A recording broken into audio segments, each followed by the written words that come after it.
I am crime, yes. Time to crime. My prayers have been answered, yay, crime time.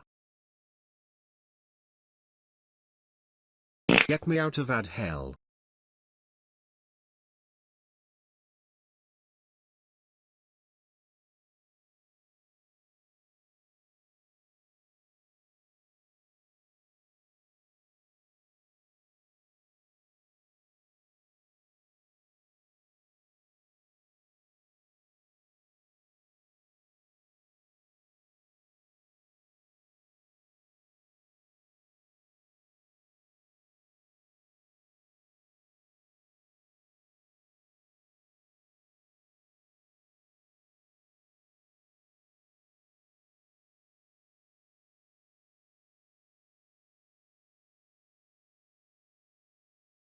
Yesterday I had a prosecutor come into class and talk to us.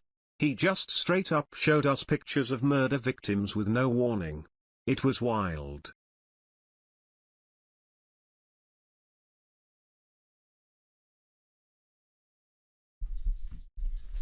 That doesn't surprise me.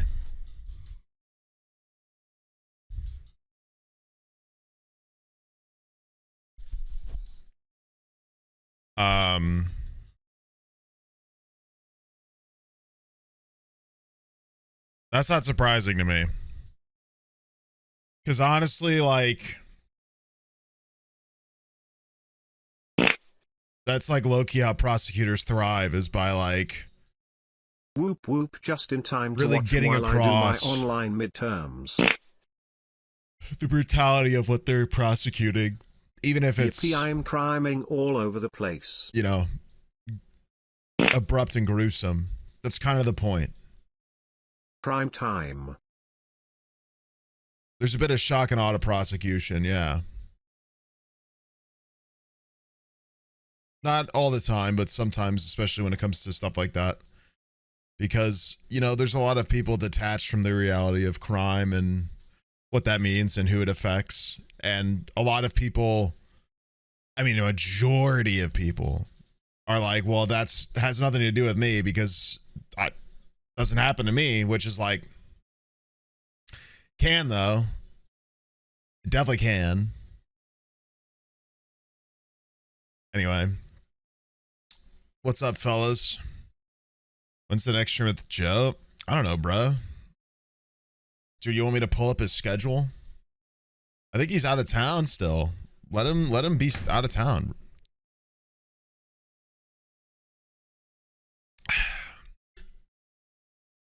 I'm sure sometime soon.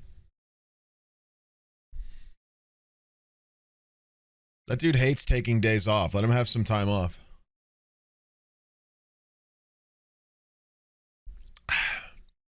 Speaking as a guy who hates taking days off.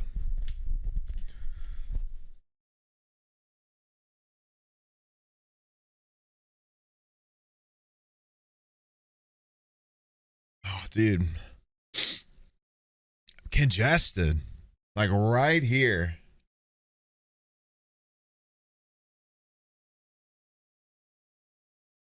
It's because I sleep on my right side half the time. So it's like all of it's gone to like under my right eye.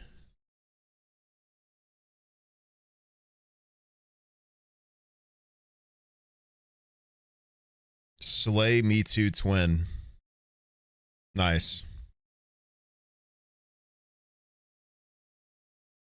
Very cool.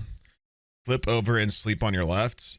Wow, woo, another Well, I month mean, of yeah, watching it the sounds, freak. that sounds very simple, but you know how like some of you might not deal with this at all, but you know how like you find a really good spot to sleep and that's like 95% of how you sleep? That's sort of how it's going. That's kind of the issue there. It's like, yeah, I could just turn over, but also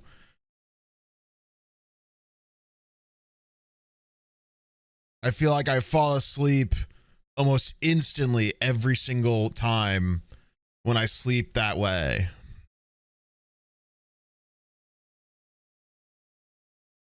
I don't know.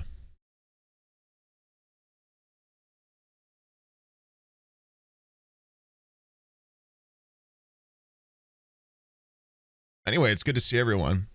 Sorry, stream's a little late. I took a shower and then I was trying. So I think I have a way in which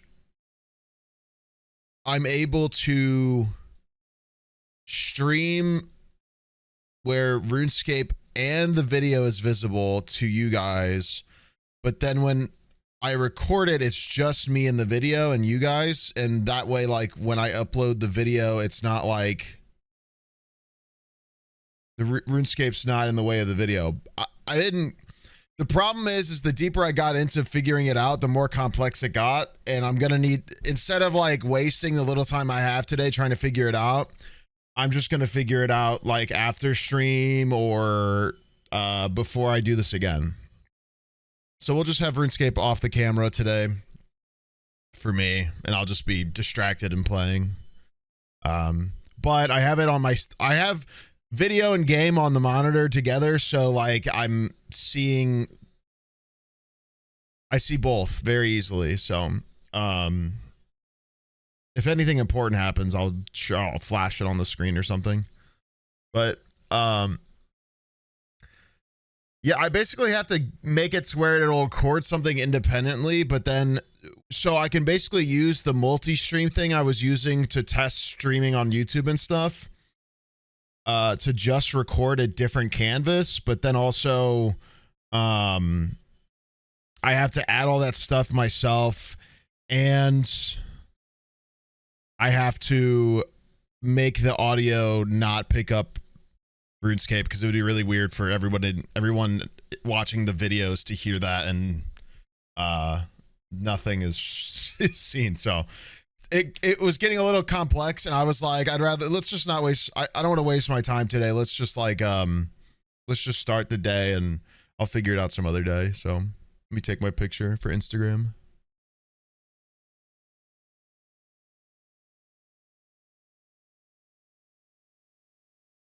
Oh, it's a sizzler.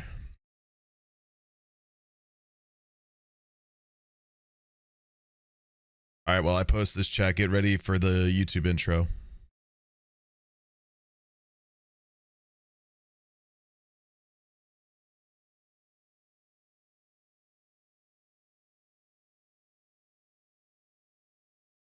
Warm up. Do something crazy. Get a bunch of motion going in, chat. Go on.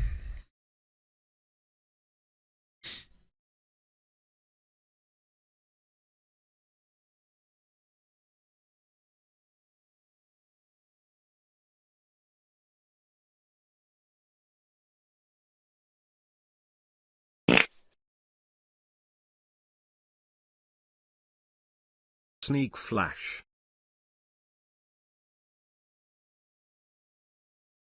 All right, man.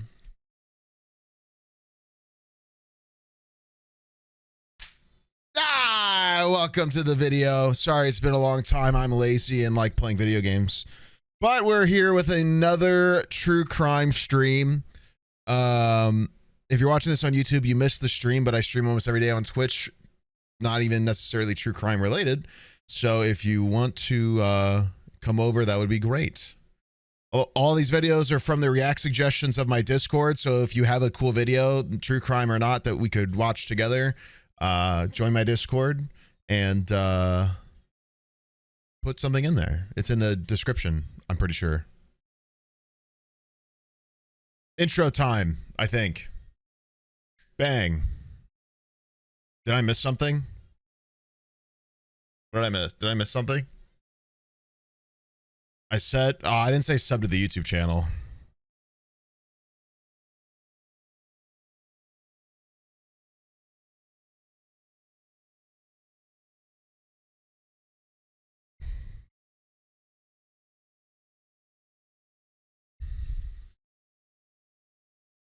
Son of a fucking bitch.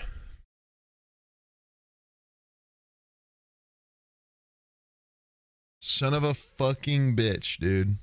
15, 16, 17, 18, 19, 20, 21, 22, 23, 24, 25. I read about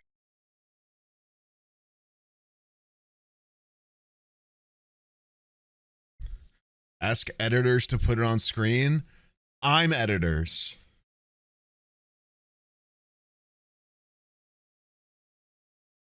I don't want to have to remember that.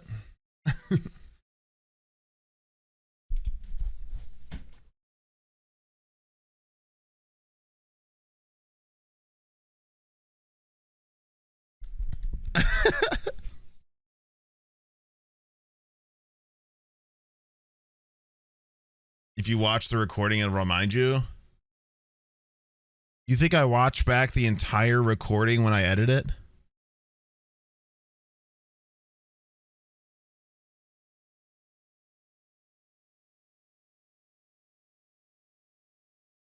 No. We're just going to redo it. Welcome to the video today. We're going to watch some true crime.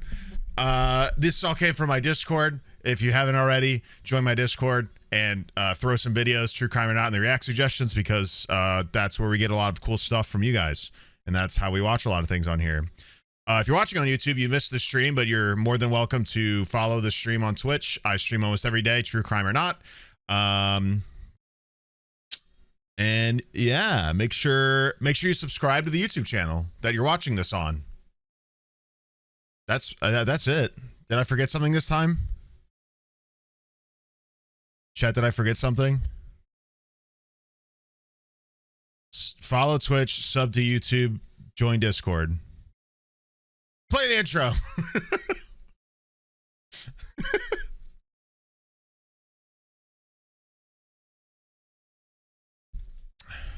No clue, didn't listen? Yeah, me neither.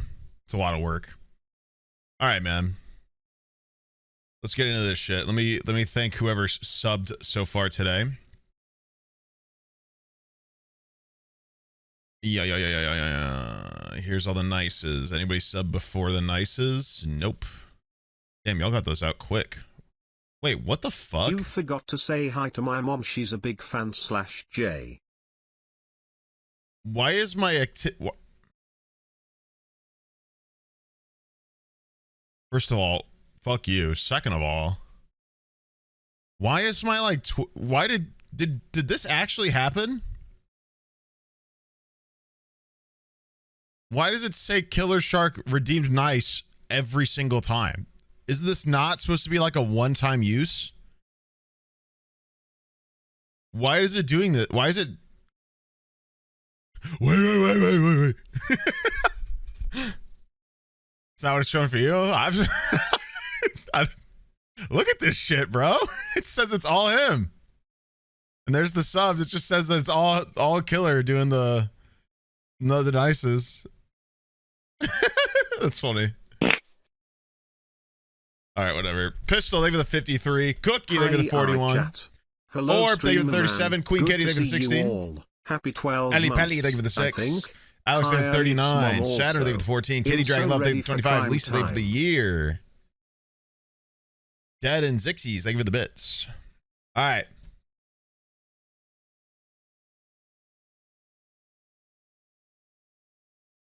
You can nice several times? No. It's restricted to one redemption per user. That's why it was so confusing, because it's been like that since I made the redemption. Milo Slime, thank you for the sub. W for the new freak. Welcome! Thank you for the year.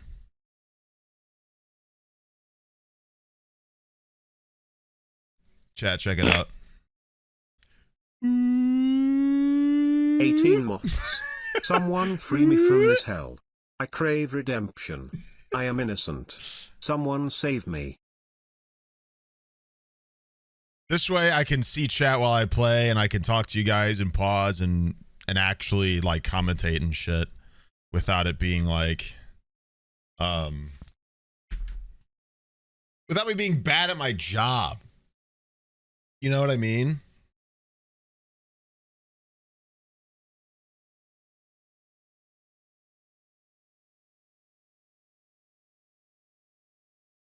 Too late? All right, man. All right. Bad, but you're watching, so something's working. Not me, though. Why does my hair do every time I'm trying to get my hair out of my face, it just ends up splitting in twain? What's up with this? What's happening here?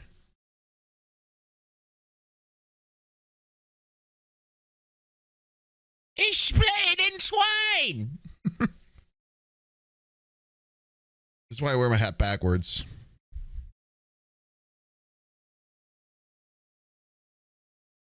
See, that's so much less complicated.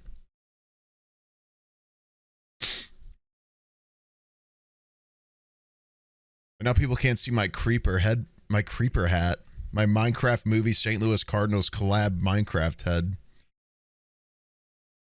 It's true.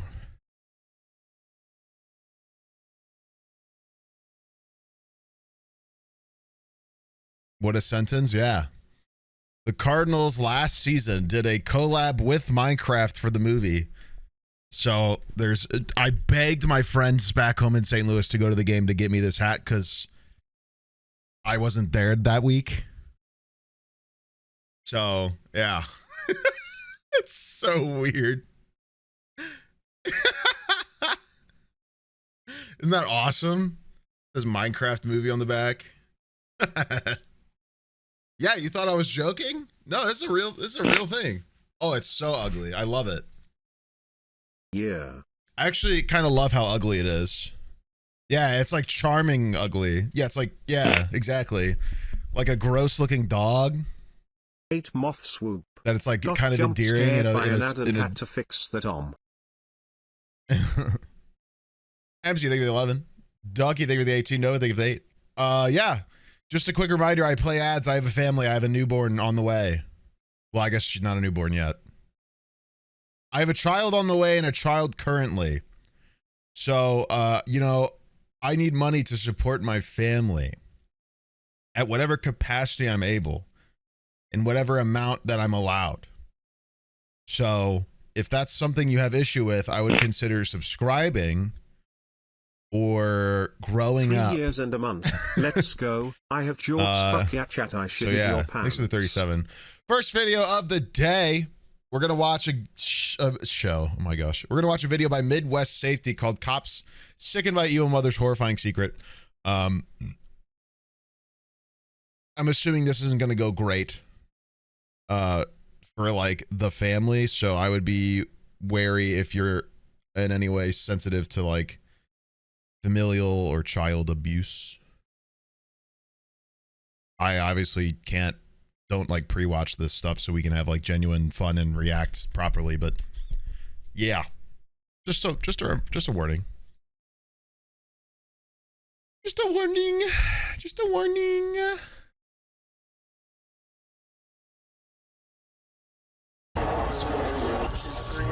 Beat her kids. Just before 4 in the morning in go. Albuquerque, New Mexico, medical professionals called officers after finding suspected child abuse. Where's everybody? Instantly. Okay, I was just a little girl. Instantly, yeah. She's unresponsive. Okay. Yeah, time and Unresponsive, bro.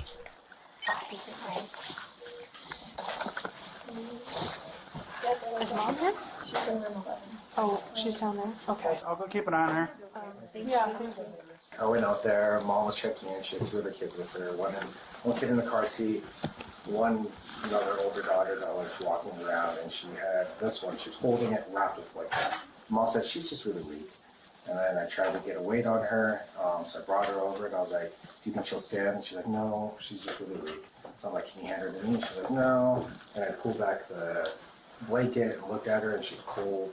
So I was like, let's go back to her room. Went back to her room, put her on the bed, she was unresponsive, so we grabbed her and pulled her back here. Covered in bruises, so, I mean, you can see her ankles. Is she clothed still or? She had eyebrow on. She was in a Okay. blanket or a diaper and blanket. She's got bruising around her neck. She's got bruising around her back. In her butt too. Looks like a scar. You haven't gotten her information yet or anything? We literally pulled the baby, came in here, asked the clerk to make sure that the mom didn't leave. I just want to make sure she can't sneak out while we're over here. So she can't push the door open? No, she cannot. Okay. Was it Lily? Yes. Okay. Yeah. Ceased? Yes, correct. Okay. I first pulled back the thing and felt her cheek, she was frigid, like she was like laying outside all day. Okay. No. Hello. I'm Bob Security with APD. She has some bruises on her, so we're going to do a little bit of investigation. Do you have an ID with you by chance? Do you know if she's by chance okay? They're working. Okay. Are you from North Carolina? Yeah. Do you have a New Mexico address? No. No? His wife from North Carolina. Uh-huh. She's under an abusive relationship. Okay. And then I started talking to somebody else. Uh-huh. And then Okay. That car seat that infant's in looks like a toy car seat. Like there's just like a foam piece behind him. Toy car seat? trying to like drive. Where's your final destination, I guess? I was gonna just get here and then I was gonna try to get a hotel for the night. I was gonna call churches or somebody, see if we could by chance get help. Bro, I mean, that shit's expensive, but come Let's on. sit here tonight. She was really sick. Okay. And then she just wouldn't eat for the night to take like a nap last night or whatever. And we woke up and she's. We were. This shit is so upsetting, dude. Just as a father, like, I don't know, man. It's already like, even when I wasn't a parent, it's like, it's upsetting. But now that I am one, it's even like more like, how are you even doing this? Like, how is this even how you treat your child? Like, it's astounding to me.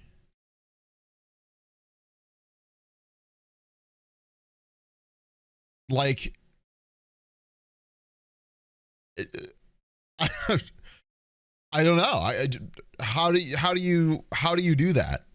How do you do that? Like, why would you do that? How do you not do everything in your power to make like your child's day and overall future in life like easier as much as possible? Like, it's astounding to me that a toy car seat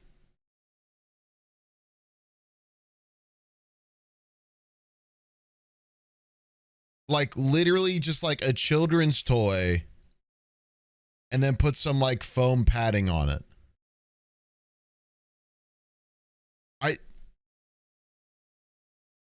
Farm, but I was too tired. Okay. I just couldn't drive anymore. Where were you at before you came here? Massachusetts. Let's say right now it's Friday night. So Friday afternoon, or maybe late Thursday night is when you left Massachusetts? Yeah. Okay. The distance between Massachusetts and this hospital is over 2,000 miles and would take roughly 31 hours to drive. Carrie insinuates she's done just that. How long has she been sick for? A couple of days. Incidents in the past couple of days? Has she fallen? She's very weak, so yeah. From like where? Like off of a toilet. You know what's going on? There's just so many. Well, so this is just part of our investigation. Like I said, usually when children arrive in the hospital, and she does have some bruises, That's we true. just start an investigation. That is true. She's asking if she ate anything. Oh, I don't think so. I know I wrapped her up with her blanket Uh-huh. to keep her warm. Yeah. Did you notice she was getting cold? Yeah, she was cold. Okay. Like, but she's been shivering. Uh-huh. I guess Bro. it's just a fever, but Although in blankets, Lily was listed as wearing just a t-shirt and diaper. That night, it was 28 degrees Fahrenheit, or negative 2.2 degrees Celsius. Have they been victim to any of the domestic violence back in North Carolina? Or? yeah, she's seen her dad abuse me. Okay. They've just witnessed it. The but they other haven't- kid asking about the kid that's Oh, okay. dead. Keep them She's only alive. 6 months. Yeah. And I would never. Yeah. We're gonna check in the two kids in just for an evaluation. Not safe to go home.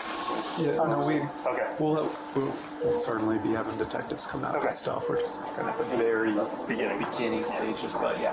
Okay. Because I left North Carolina and went up to Mass just to stay with family. And then I couldn't do it because I felt like I was unwelcome. So I wanted to be on my own and just start fresh for my kid and not see me be abused by family or him or by anybody else. Okay. Was there any sort of abuse from your family? Just verbal. What's his name? Do you mind if I... Josh. And is he the guy that you were trying to get away from? He's one of them. Okay. Give me just a few minutes and let them do what they can do, and then we'll keep you updated, okay? Need water or something? I'm sure we could help. Do you want some water? Water? We can see if they have a snack for you. Are you hungry? Okay, let me see what I can do, okay? You can give both of us some water and and 2 sacks and 2 waters. Okay, let me see what I can do, okay? You're looking out for your mama, huh? I have not told her anything yet. Bro. On Paradise. They each have a 3-star death. So it sounds like she's trying to escape a domestic violence situation. I realized she had just been driving, and was shivering. So that's when she drove. So bring it here. This woman had to have been evading like murder charges or something.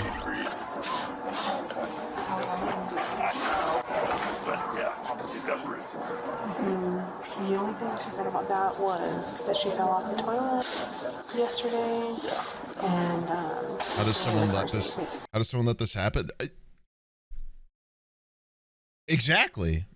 Jesus, I clicked the wrong scene. Oh my god. What? That's yeah. I don't get it. You guys. I don't think many people have to be parents to like understand how fucked up abusing a kid is, let alone your own kid. Like, I think morally most people are like, yeah, don't fucking do that. I think the people that aren't are the ones that do that, and they're the pieces of shit that baffle me every single time we see something like this. But it doesn't make sense. Like, it literally goes against human nature of like nurturing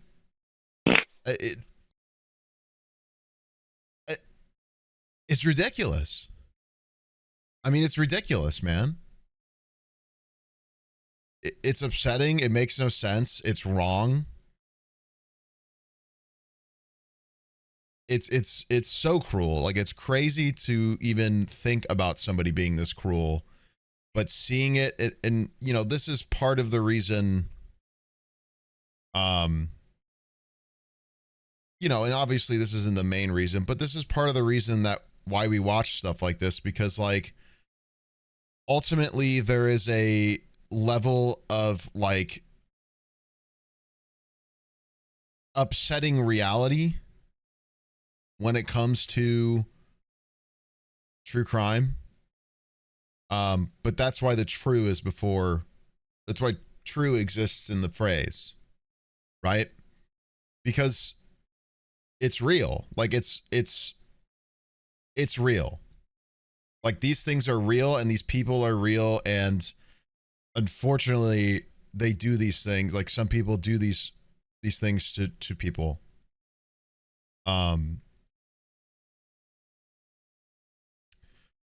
I think it's important to just, I mean, I don't know. Obviously not every time we watch something, I want to, you know, find something like this and,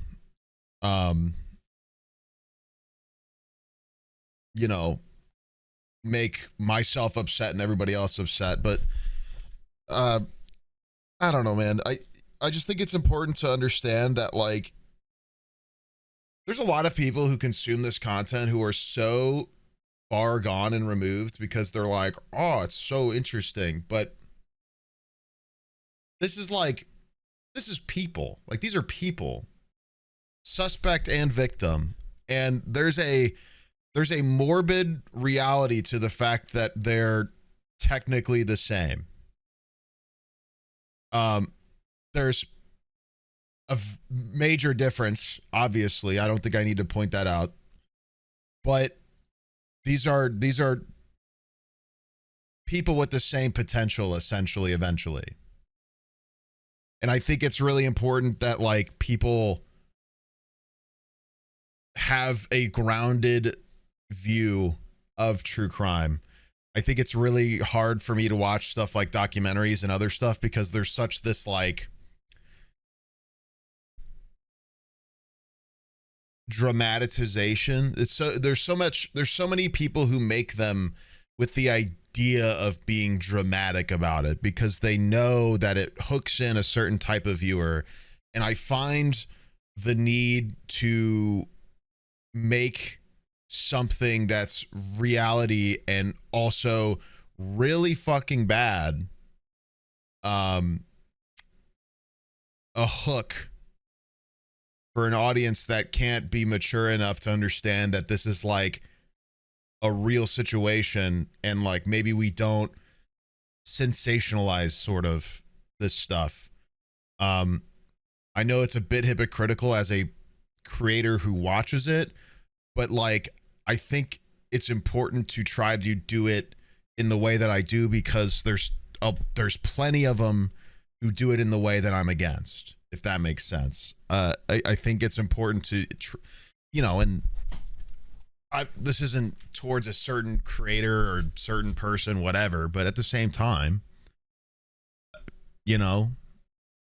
There this is not serious a single stuff. reason ever to hit or hurt a child. They understand so little and will find anything a punishment. The idea of hitting them is so far-fetched because my little sis thinks sitting on the stairs is the worst thing in the world.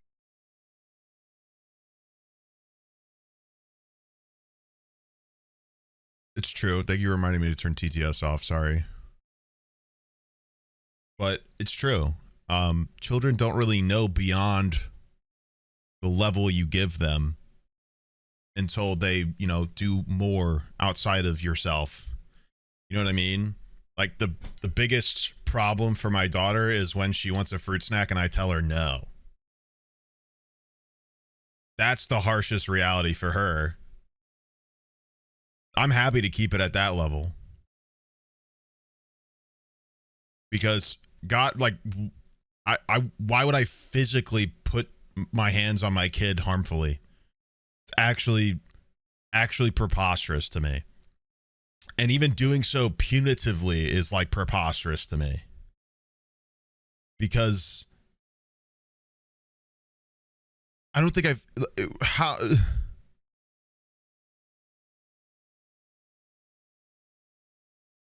I don't know, man. I don't know. I think we bounced from a few things. I hope this makes sense. I hope some people understand what the point I'm trying to make, but yeah, I don't know. Give her the fruit snacks. She was asking for them at like 7 a.m., guys. I'm not going to give my daughter a fruit snack for breakfast. You fucking idiot. Probably for I'm going to give her a Pop-Tart. Is there a possibility they could get like water? Or do We have to check the kids though, because if they're hurt and we might not want if they have bruising in places that we can't see. Okay. I just need someone to take custody. What might be best is if we put the kids in a different room first, even if the kiddo, oldest daughter, freaks out a little bit. We can bring them onto the conference room. Yes. Did you give her some Scooby Snack fruit snacks? Okay, With a No, Bluey. in the parking structure? Okay. Officers find Carrie's Kia in the parking garage and take note of something unusual. They would definitely want to... There's nothing, no dirt, no food, no crumbs, nothing in the front seat or the back seat. There's a small pile of clothes in the trunk. So Carrie, we just have a couple questions for you separately. Could we speak to your conference room down the way? Well, my officer will stand with you. Yeah, I think they have to get the kids in separate rooms to ask them stuff if they're suspicious of this mom, because that's just like how it should work. But that's how it works, rather.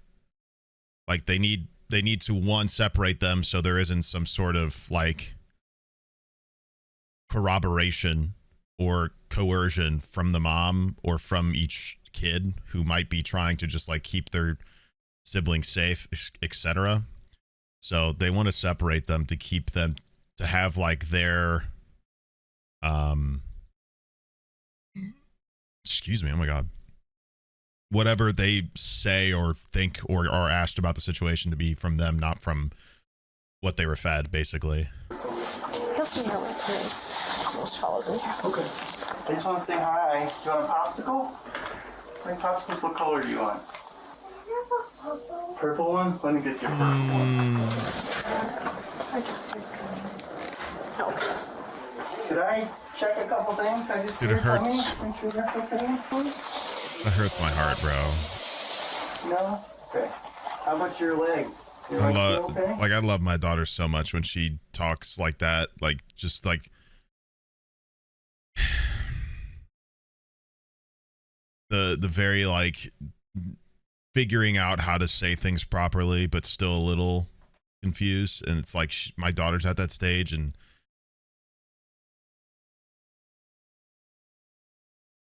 it's upsetting to like hear somebody in this position be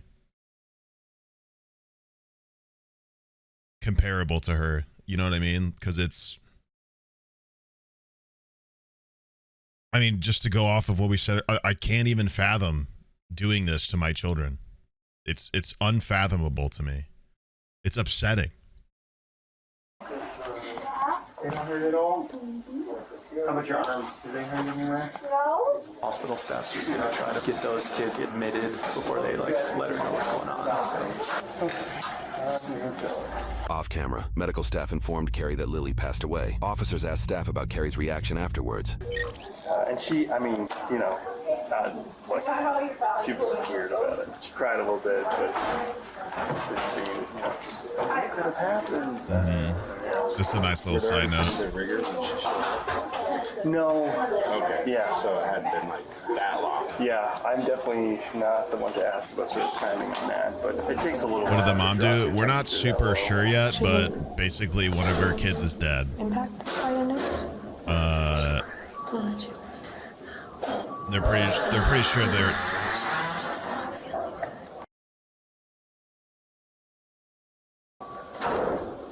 Damn.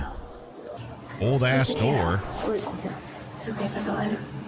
I'm good with that scene. We go into the room. Yeah. A fucking door of secrets opens. You hear that? There's a lot of bruising. That was not me farting. Some scratches on her face. That was not me lips farting.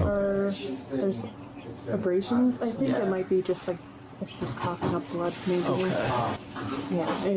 Y'all think everything's a fart? Grow up, dude. Grow up. Scratches look pretty scabbed over. With the blood, I would have to imagine it's pretty fresh.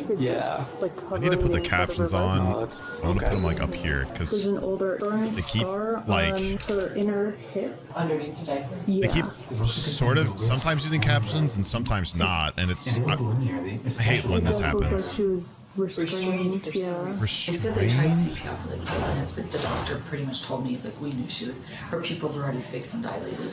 This is just what we see too. Yeah. Okay, let's wait for the detectives because I think I've seen enough. Okay. Now that is, yeah, I've seen enough. This is making my blood boil, dude.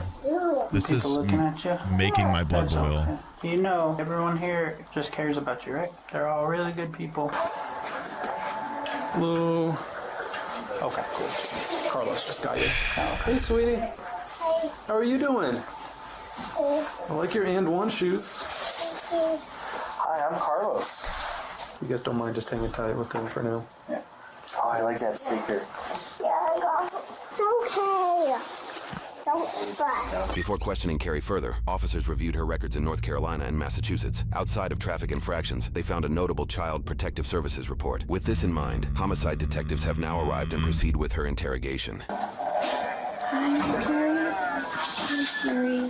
My name's Amanda. This is Chris. Is it okay if I sit and talk to you a little bit while we wait for the chaplain? Because one body camera is obstructed by clothing and the other is placed on the floor away from Carrie, she is difficult to hear. In summary, Carrie recounts being in an abusive relationship in North Carolina where she was threatened with death. She left for Massachusetts, pregnant with 2 children to live with family, a timeline that aligns with her traffic infraction records. While in Massachusetts, she birthed her 3rd baby and claims she endured abuse from her family. They were always yelling at me for something.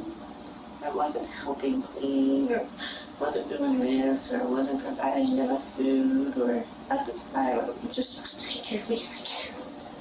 But I was supposed to do. I just couldn't do it. I just wanted somewhere different. Carrie then shares she only got to Albuquerque a few hours ago. Detectives then asked her to recall what caused her to bring Lily to the hospital. Big fan of talking about being abused and then giving very vague reconnaissance of the situation. Which technically you could say is sort of a trauma response because people tend to be sometimes they do block things out like that, but also, I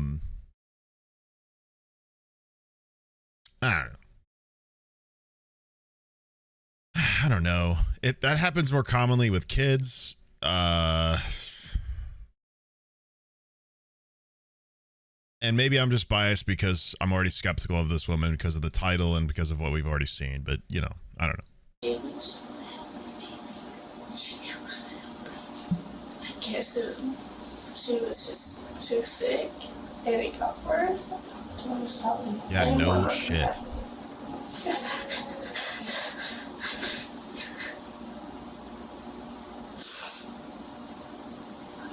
There's no kids in this world that is what I want, and I'm not gonna get through it.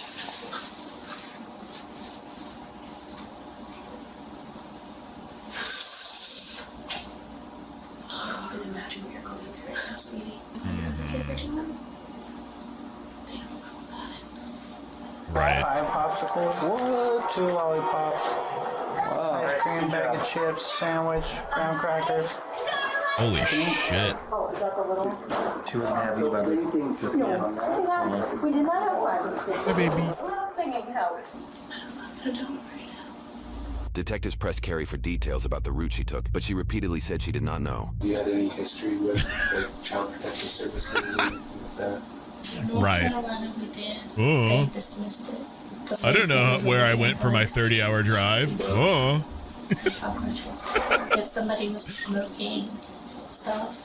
Right. They dismissed it because there was nothing. Sure. I'm shopping from.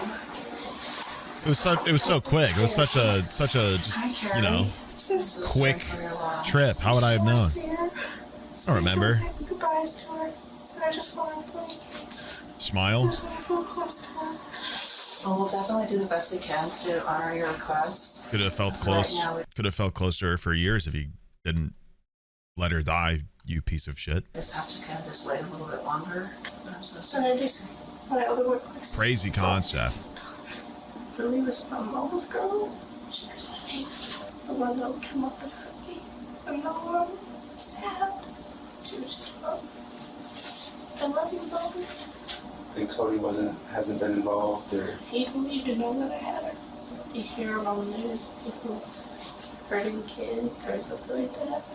But I was gonna come down here and I was gonna get her enrolled in school.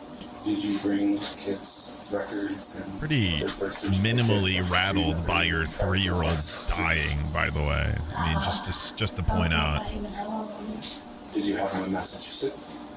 I had them. I just don't know. It just seems like I really hate. Yeah, I mean, you're right. She has to have known where she drove. That's the thing, is there's no way somebody drives for what she said her trip was, which was, from what the video said, 30 hours of driving. There's no way she did that with no directions in any way or any stopping. Like, she's either got something she's reading or she's got like her phone navigating and tracking it. It's a load of shit. It is a load. It's a load of shit. Absolutely. I'm gonna call and tell them right. I'll figure out how to tell them, but I'm sorry to keep crying. It's not something you have to be sorry for, sweetie. I'm just gonna put this out there, just so you know. I am a good mom. My family don't think so, but I want my kids. Right. My pride children. The only reason I feel I do have, which that's why I don't get anymore. I do have depression and all that. It's losing her. Here we go. Here we go. I love my kids, but the reason I did all these shitty things was all these reasons out of my control, because I'm They're gonna be taken away from me. Okay. We just have to figure out what's going on. She doesn't have a phone or computer, Right. or laptop, or GPS, or any way of communicating with anyone. And the last date she remembers being in was Illinois. Was she on drugs?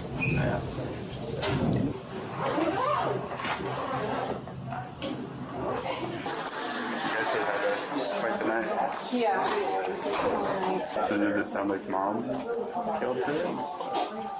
What do you think happened? The other kids are like, can we share our stickers with our sister so they can go out and hook up with her?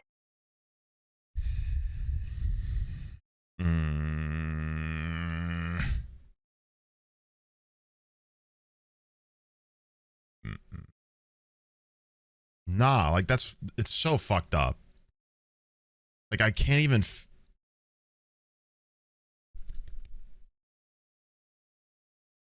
fathom being this person. Like there's a level of insight when it comes to putting yourself in the criminal's shoes to sort of think and observe and postulate like the criminal, but like this is such a situation that makes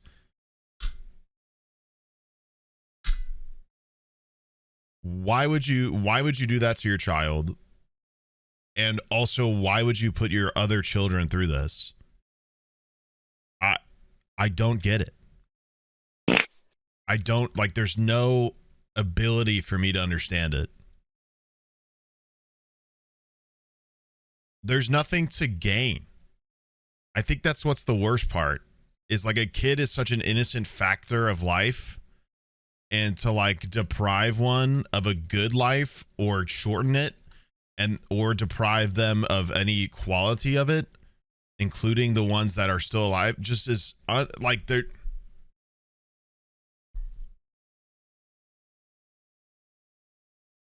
I don't know, man. I don't know. I clicked a different video by accident. Oops, there you go. Officials initially deemed Carrie a flight risk, but couldn't positively determine if she was responsible for the injuries. Due to the nature of the situation, they set up a hotel stay and provided her a cell phone for contact. And they're going to help me get clothes, right? Yeah, they'll help you get clothes, food, things like that. My kids are doing okay. Oh yeah, they're doing okay. Oh, did you? She likes to wear shoelaces. She likes to play with the shoelaces? Massachusetts, my family's present. It's not a good situation. Should I give this to you to hold? Bro, are they gonna find out this baby was asphyxiated by shoelaces, and this woman's gonna pretend like she? Yeah, I do enjoy it. Some days are definitely harder than others, but not necessarily. I'm really sorry you're going through this. Might be good to have a charger. Yeah, that'd be good. Good thing to have. And the phone's in the box, so you have that on you. It's in my pocket. Okay, perfect. You ever been to New Mexico before? Seems like today was the first step for everything.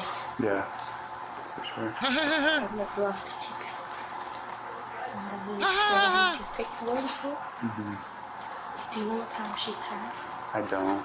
I'm not sure. Because they didn't. Hi, Carrie.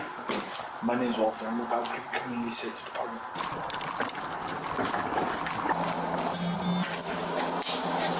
At least she's with my grandma. Grandma will take care of her. I know it's going to be hard, but try to get some sleep. I think that's going to be the best thing for you. You take care. Call us if you need us, okay? Roughly half an hour later, officers placed Carrie under arrest. Reports indicate an unreleased forensic interview with her daughter told detectives they had been staying at an apartment in New Mexico for the past week with other adults who sexually abused all three girls. While too graphic and disturbing to describe, Carrie's daughter provided explicit details that aligned with the physical and forensic evidence on the victim's body. So, there's a shoelace on the act. How are you? Kiddo has it. I don't know if detectives know yet.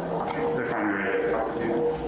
Records state that in a second unreleased interrogation, Carrie confessed she lied to detectives. According to news reports, Carrie's family in Massachusetts shared they kicked her out of their home 7 months prior in June. While in Massachusetts, Carrie allegedly moved in with Christina Pina Cantor and her son Austin Bing. It is not known how they came in contact with each other. Roughly a week prior to this night in January, Christina told Austin and Carrie they were going to move to New Mexico to live with her boyfriend, James Welch. They drove from Massachusetts to James's apartment where the alleged abuse occurred. Carrie allegedly told officials Christina and Austin restrained Lily with shoelaces before continuing abuse. Her daughter also described the scene to detectives, indicating her mother, Carrie, did nothing but watch. Carrie allegedly stated she argued with the other adults after the fact about bringing Lily to the hospital and was permitted to go only if she promised not to tell authorities where she came from or how Lily was injured. This may be why Carrie suddenly stops talking during her initial questioning when she says she was talking to somebody else. I started talking to somebody else. And then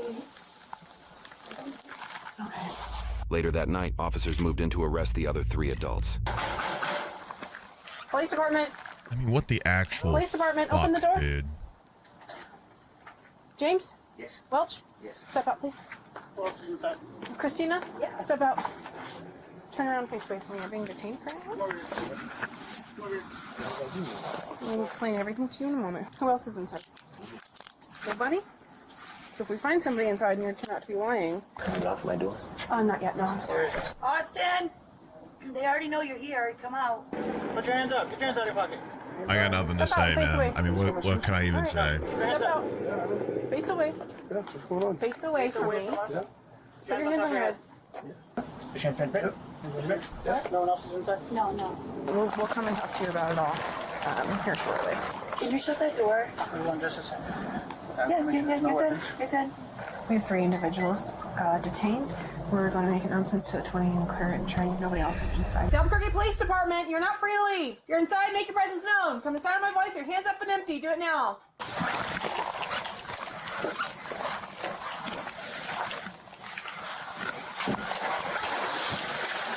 There.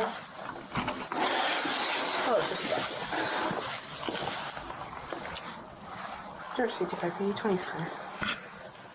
Want to make sure when we leave that we lock it up, so obviously no one can get in. Please. I mean, I don't own much. I just got that prison a year ago. I'm not, you know what I mean? I'm No, not, I saw that. I know. Sometimes if it's your wrist is facing the wrong way, like that makes all the difference. You can face this one. Good. All right. Thank you. You're welcome. Then take a seat and I'll get you a seat back. Don't say anything to each other. Yes.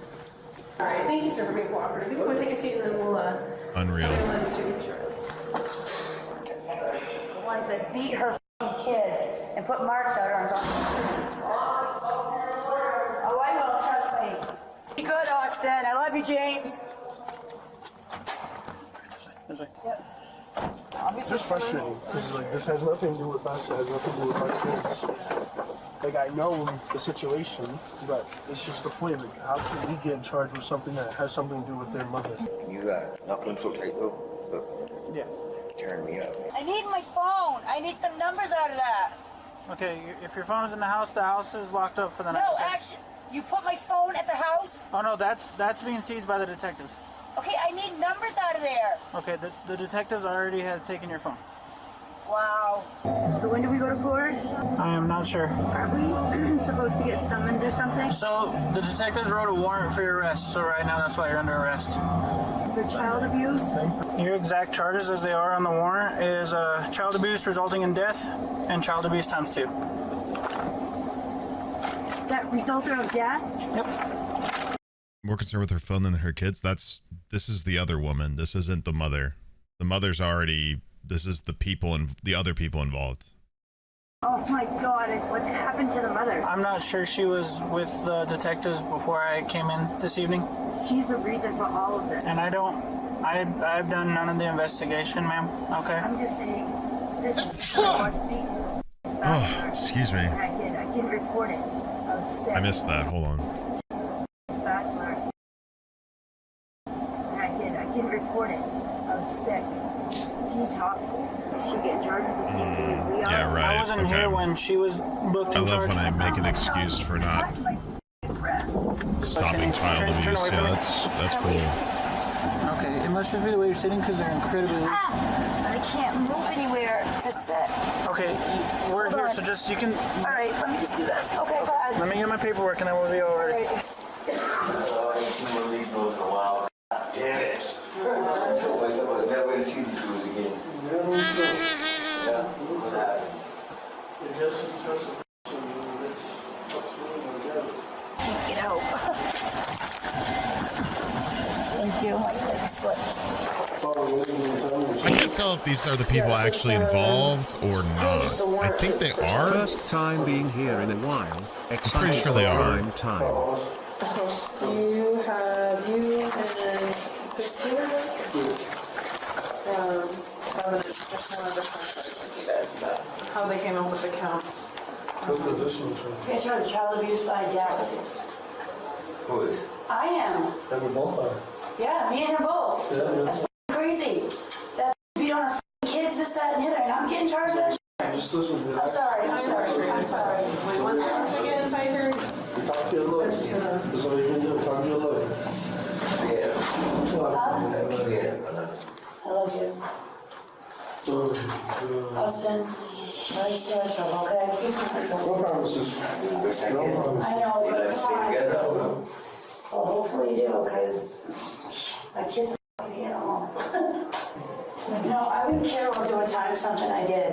That's the thing. I've done almost 16 years in prison. Yeah, but I shouldn't do. Relax. Just, I get it. Just when you think everyone's not stressed, we're all stressed. But the only thing you can do is Lily died. Oh, yeah. That's what What's his name? I don't understand what happened. There's a fire in the morning. Damn, y'all got 3? Oh, 2 days. A big one. We were primary on it yesterday. Mom brought her kid into the UNMH. Dead already. CAC was on it all day long. Found all the addresses. They just finished all the interviews. 29 tomorrow. 4 of them. Morning. All of it, yeah. Everything. What? Yeah. Oh. She's 3 years old. I'm gonna take you out of cuffs. You stay cool for me. You've been cool. I just have to ask. I promise I won't attack. Move your hand. I just want to pinch you. Again? Yep. I can make it a little loose. Holy shit. How many times you guys been handcuffing me again? As many as it takes. How old is 3? That's terrible. Like, it's hilarious. It's fucked up when the cops are shook, dude. Like, it's something else when even the cops are speechless. Because regardless of how they are morally or how they conduct themselves on the job, a majority of cops have seen some shit. So for them to, like, not even have seen this, but be told about it from the other ones that did, and them just not, literally, they're just like mouth agape or speechless. It's Pretty good. All 4 adults were initially held without bond. Carrie, who is being accused of transporting her children to New Mexico with Austin and Christina, is charged with 1 count of child abuse resulting in death, 1 count of kidnapping, 2 counts of child abuse, 1 count of tampering with evidence, and 1 count of aiding and abetting in criminal sexual contact of a minor. Both Austin and his mother, Christina, who are accused of being directly involved in aiding or conducting the alleged abusive acts, are charged with 1 count of child abuse resulting in death, 3 counts of child abuse, 1 count of kidnapping, 1 count of tampering with evidence, and 1 count of failure to report child abuse or neglect. James, who is accused of knowingly providing a space for abuse, is being charged with 1 count of child abuse resulting in death, 1 count of child abuse, 1 count of tampering with evidence, and 1 count of failure to report child abuse or neglect. All 4 adults pled not guilty. According to news reports, while investigating Carrie's background in Massachusetts, local police identified several domestic violence reports that named Austin. He is named a fugitive from the state in New Mexico court documents. While Austin and Carrie currently remain in jail, Christina and James were permitted to leave while courts process their charges. In the meantime, Carrie's other 2 children were taken by officials and put under special care. As of posting this video, the courts are still deliberating on the charges for all 4 adults. Most cases are set for pretrial in April of 2026, well over 2 years after their arrest. The only case delayed is Carrie's, as she was found mentally incompetent to stand trial in May of 2025. For now, the court will continue competency evaluations. If she's restored, the case proceeds. If not, charges must pause or be dismissed, and any continued custody must come through civil commitment. All 4 are presumed innocent unless proven guilty in a court of law. You do got to be kind of fucked up to do that to your own kids. So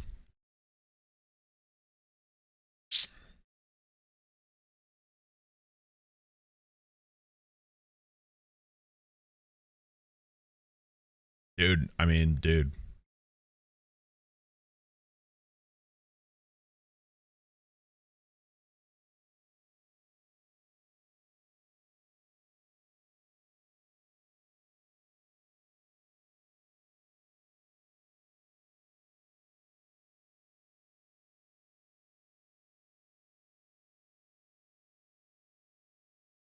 Yeah, what is there to say?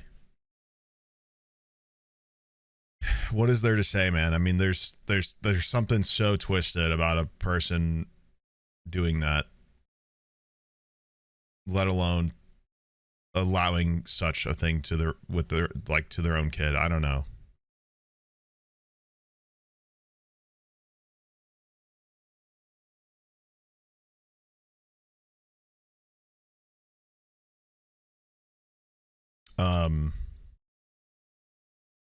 And I mean, once again, it's important to sometimes highlight these things. I know, like, once again, it's kind of like I'm sure plenty of people could do without hearing it or seeing anything about this. But also turning away, like turning your head away when there's something fucked up going on is the exact choosing to ignore it. And I understand stepping away from the video, guys. Like, this isn't about people who like stepped away. This is about more about like the people involved who just like. I hope it's an important reminder that like people should have no tolerance for having anything close to this even happening around them. Because I think,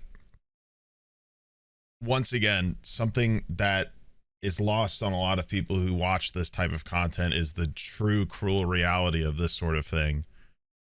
And there's such a separation by some of the consumers of true crime that they fail to understand a major point of why it's important to be exposed to this sort of stuff.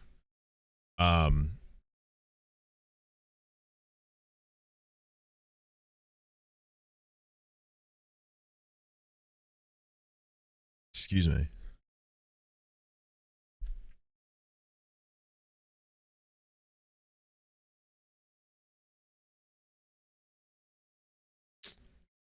What else is there to say? I mean, I don't know. It's just sickening. It's hard to have any sort of outstanding or interesting commentary because it's just like fucked up beyond words. I think I've said plenty about it. I don't know. We'll just there's not like a good way to move on. We'll just go to the next video and, you know, go from there. I don't know.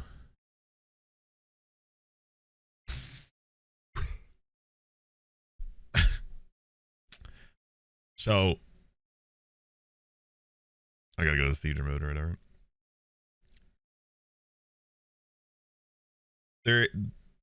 This is kind of a weird transition from the last video because I saw like the first 5 seconds of this as it started playing when I clicked on it. So I don't really know what happens here, but it's immediately confusing. We're going to watch a video called Drunk Man's Wild Night Ends Early by Law and Crime Body Cam. I mean, yep. My subgoal thing was cut off the screen. All right. Okay. All right, Robert. So, how much you had to drink tonight? I give you the benefit of the doubt, man. So, you know, you thought you could make it, right? However, I would like to have you have pants on or something on, so I'm not walking you into my building looking like you're looking like at this point in time. Appreciate it. Okay. It's just past 1 a.m. in Ledyard, Connecticut, where police find one man who's allegedly over the limit and, let's just say, underdressed. Holy shit, an actual person commentating the video. You got a license on you? Yeah. Bro, the handcuffs and everything are still on him. What the hell? All right, go ahead and look for it. Turn your vehicle off, all right? 1-3 issue.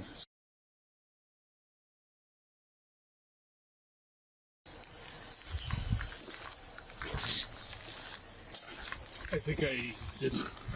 You think you what? I think I didn't grab it. My wallet.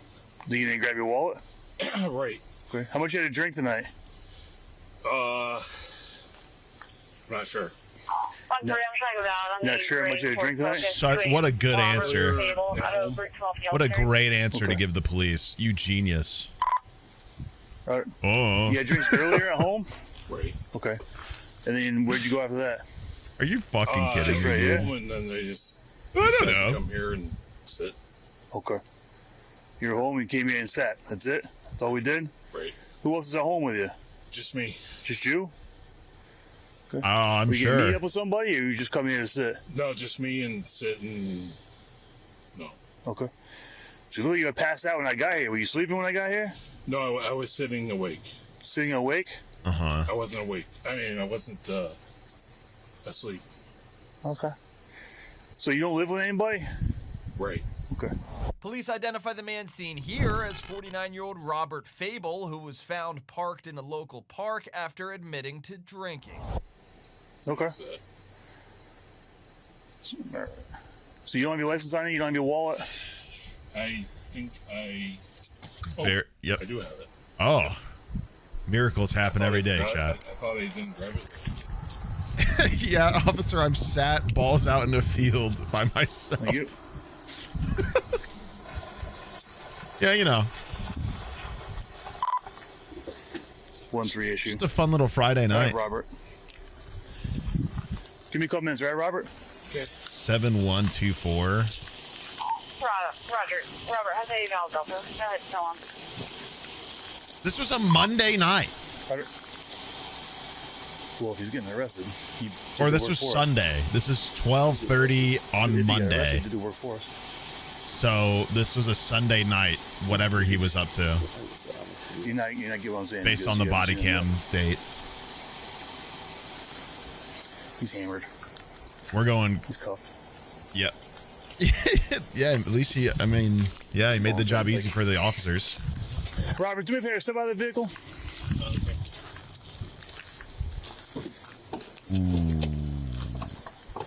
I have Yep. With the Crocs, dude. With the sheesh. So, how much you had to drink tonight? I'm not sure. You're not sure, but a lot, right? Probably. Okay. Do you have any friends in the area that can come pick you up? The fence get you lawyer out of punch here? in the air, dude. Weenie out, Crocs on. You have nobody can come pick you up because you can't drive. You're in no shape to drive at this point. All right, so I'm trying to give you a break tonight. All right, because your vehicle is here, parked and everything like that. But I need you to get it right out of here, though. That's gonna be the issue, okay? I can't let you walk. I agree. Okay. My dog's you have having no a friends, nightmare. no family, Hold no on. nothing. Do you have an Uber? Yeah, app, that's anything his like handcuffs. Anybody that would be available. Okay. Nearby. You want to make an attempt to make a phone call? Do you have an Uber? Do you have a taxi number? Do you have money on you? I'm not signed up on Uber. All right. Do you have money? Do you have a card on you? Credit card on you? I do have that. All right, Robert. Make an attempt to get out of here, all right? I'll give you a few minutes, All okay? All right. You get your phone on you, right? Yes. Okay. I think so. Okay. All right, Robert. I will not drive. No, make some phone calls though, right? I'm gonna hang out and give you some time to make some phone calls. Maybe contact a taxi, something like that. Get yourself out of here, okay? Maybe Get yourself brought home, okay? Because you can't sit here. Maybe some and you can't drive, clothes. okay? How long do I? I'll give you some time. I'll give you a little bit, all right? So go ahead and get your phone, make some phone calls, okay? All right. Yep. The nice officer lets Robert off the hook and gives him some time to find a safe ride home. Robert, how you making out? I'm trying to figure it out because I'm not.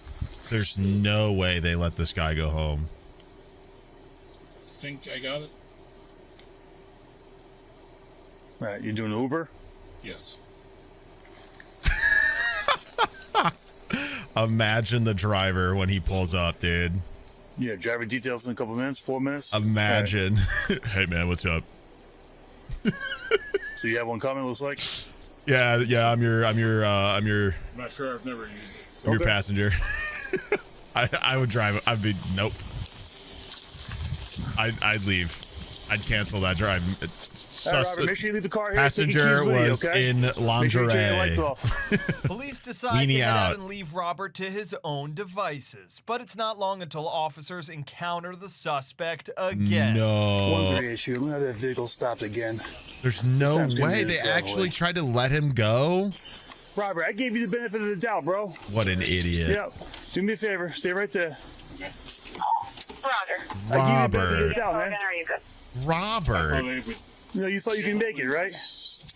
Robert, we might have never seen this footage if you weren't such a bonehead. Robert. All right, take your handcuffs off. Take your cuffs off your feet. I don't have the...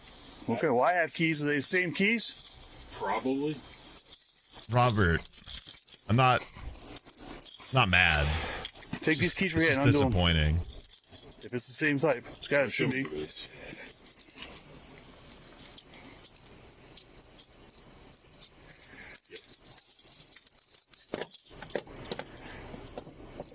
Why do they have matching handcuff keys?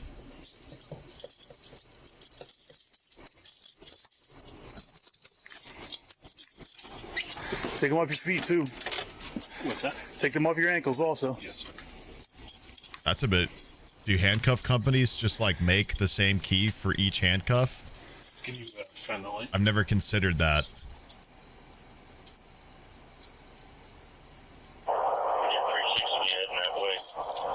Not the ankles too, bro.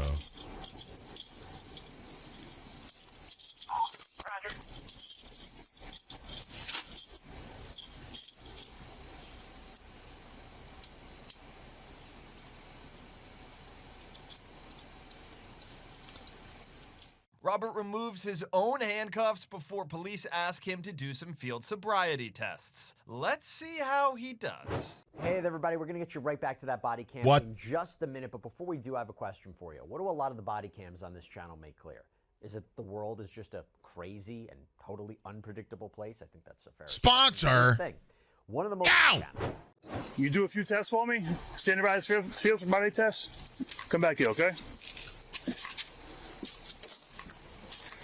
Which comes in over here, okay? Just a little flat over here, okay? Yeah. You okay with doing some tests for me? This cop's accent is amazing. You don't have to. You can decline if you want to. I just want to make sure you were good and dry, that's all. Sheesh, Robert. All right? Stand right here and face this way so my light's not in your eyes, okay? An angel is in my presence. Anything wrong with your legs, knees, back? Anything that prevents you from walking or standing on one leg? I do have back pain. You have back pain? Okay. How about eyes? Has Do you wear reached contacts, my glasses? I just recently got glasses. Recently got glasses? Okay. And they're not on. That's good. Yes. You are? Okay. When was the last time you slept? This morning. This morning? Okay, so normal sleeping schedule? I think so. Okay. All right. And how much did you drink tonight? His nipples are below the bra pad. Is that... Sure. Yeah, okay. Awesome. Dude. Did he... I definitely drank. Or did he like go to some crazy orgy and like Yes. underwear Here's what swap you with a Put your woman? hands What on my side, happens? Okay. What happened here? Okay, don't do anything until I tell you to. Okay. What you're gonna do is you're gonna follow. You see the top of my finger? Oh my God, they are right there. With your eyes Get only up. follow the top of my finger. Okay. Bro needs a sport bra. Bro needs to get those up. Keep that straight. That cannot be Using comfortable. your eyes and your eyes only. Follow the top of my finger. Okay. Nah, You can see you gotta it, right? get a sports bra, dude. Okay. Get those nice and taut. Keep that straight. Over here. Keep going. There you go.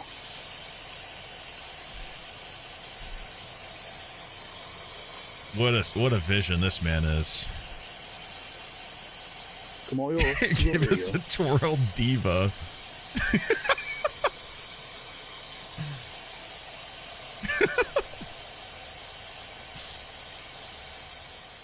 Robert finishes up the eye test, and officers move on to a balance test. Oh, good. All right, Robert, same question again, okay? At least you had back pain. Anything That'll be wrong a with your treat. legs, knees, or back? Anything that prevent you from walking a straight line? I don't think so. Bro. Okay. Here's what I want you to do, Robert, okay? You think you'll Do me a Vogue? favor. Put your right foot in front of your left foot, just like this for me. All right? Don't do anything until I tell you to, okay? Stand in that position for me, okay? Right foot in front of your left What if foot, he just like hits this. that shit? What if he just runway Okay? hits that shit All right. immediately? When I tell you to, you're going to take 9 steps forward in the There's, heel I toe mean, this guy's fashion, fried. okay? There's no way, but You're going to count out imagine. loud each step. Imagine. Okay? So look just like this. 1. What is bro wearing? 2, 3. His Sunday driving uniform, like his Sunday drive. A series of fit. small steps, just like this. Can a guy? Okay. Can a guy? Listen, I'm so sick of men being.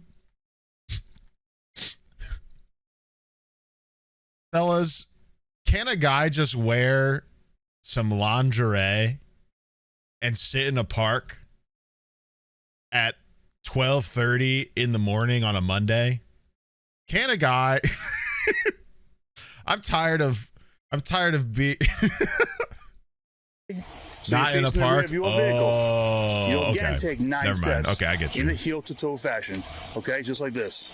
1, 2. The park's the 3. problem. You can look down at your feet, okay? And you'll count out loud each step, okay? Everything else about the situation is perfectly fine. You're right. Begin whenever you're ready. 9. 1, 3 issue testing. Oh yeah. 1. Oh yeah, Robert. Are the Crocs in sport mode? It's important. Oh yeah. 7. It's going so good. He's getting out of here. There's no way. Stone cold. Dude. In what?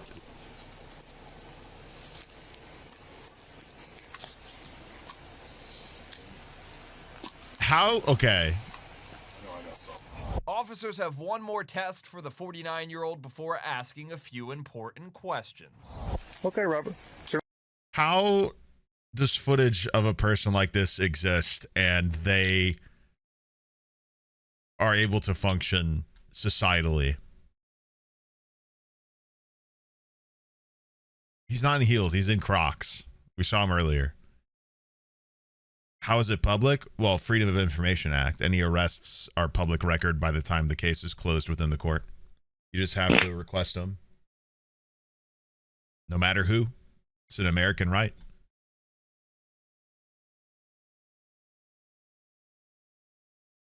Who knew to request this? Low key, if I was a cop,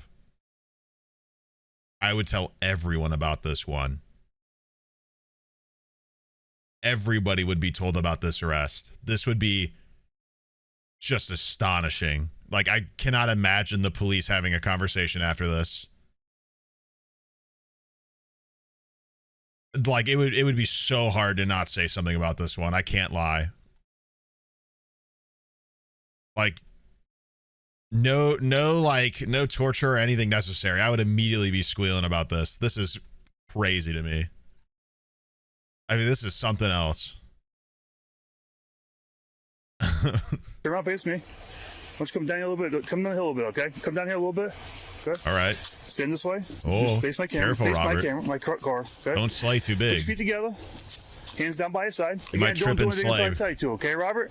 Again, no injuries, correct? No leg injuries, just a little bit of back pain package, okay? When I tell you to, you lift one leg approximately 6 inches from the ground. Oh my God! You're gonna point your no. toe parallel. You're gonna look down top of your toe. You're gonna count out 1001, 1002, 1003. Can you do me a favor? Can you come His out? brain cell exploded. There's no way. All right, Robert. Test gonna look like this, okay, Robert? 1001, 1002, 1003. If you put your foot down, let's say you put it down to count 5.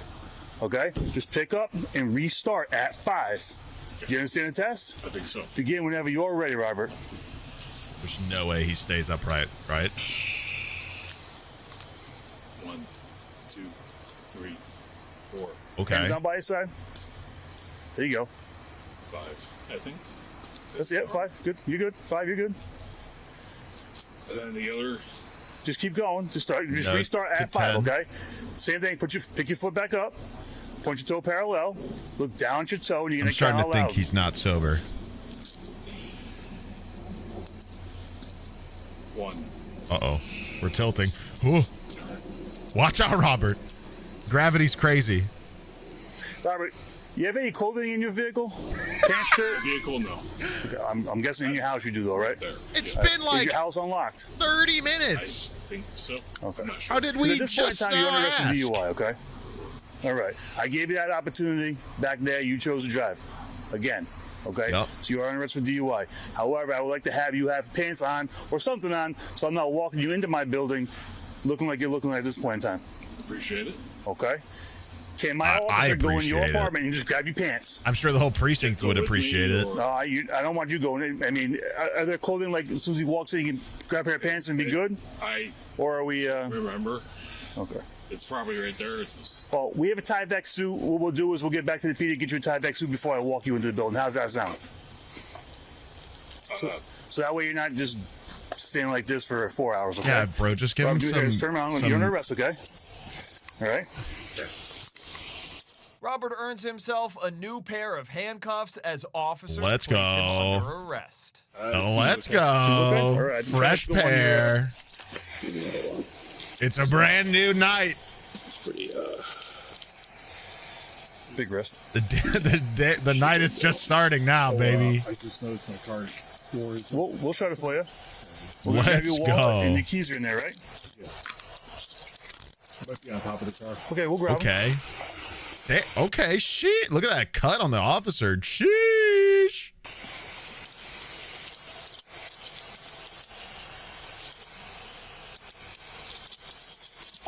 All right, we'll do it. Hopefully we just don't. Robert, come this way. You go to the rear of this vehicle, okay? What a sight to behold.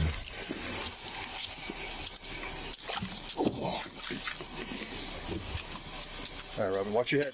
What have I just tuned into? Police corruption. Watch your head, okay? They're locking my boy Robert up for his slay. His fit is absolutely just...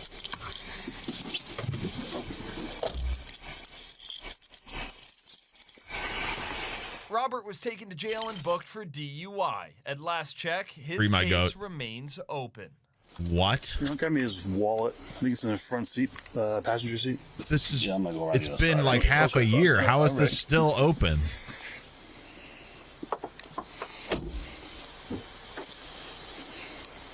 The fit is tough, dude. I'm pretty sure they're jealous because they have to stay in uniform. It's the only way. It's the only explanation. To go down Long Cove, come up Long Cove. I mean, they let him off, and then 30 minutes later, they find him again and charge him. I mean, that's gotta be harassment, right? All right. And there he is. Oh, it's been over a year. You're right. 24. I forgot. We went to 26 already. Wait, when was this video? This video was a year ago, so never mind. I'm like, son of a...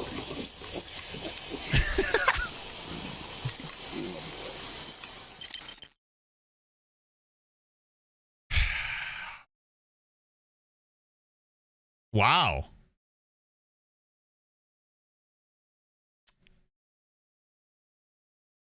Yeah, I think...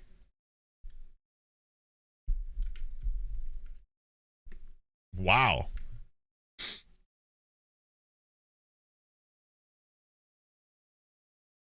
I don't think I'd be functional in any way if the police questioned and arrested me while I was wearing something of that extent. Like, that is...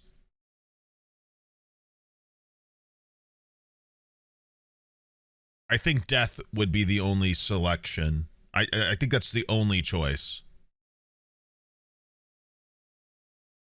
I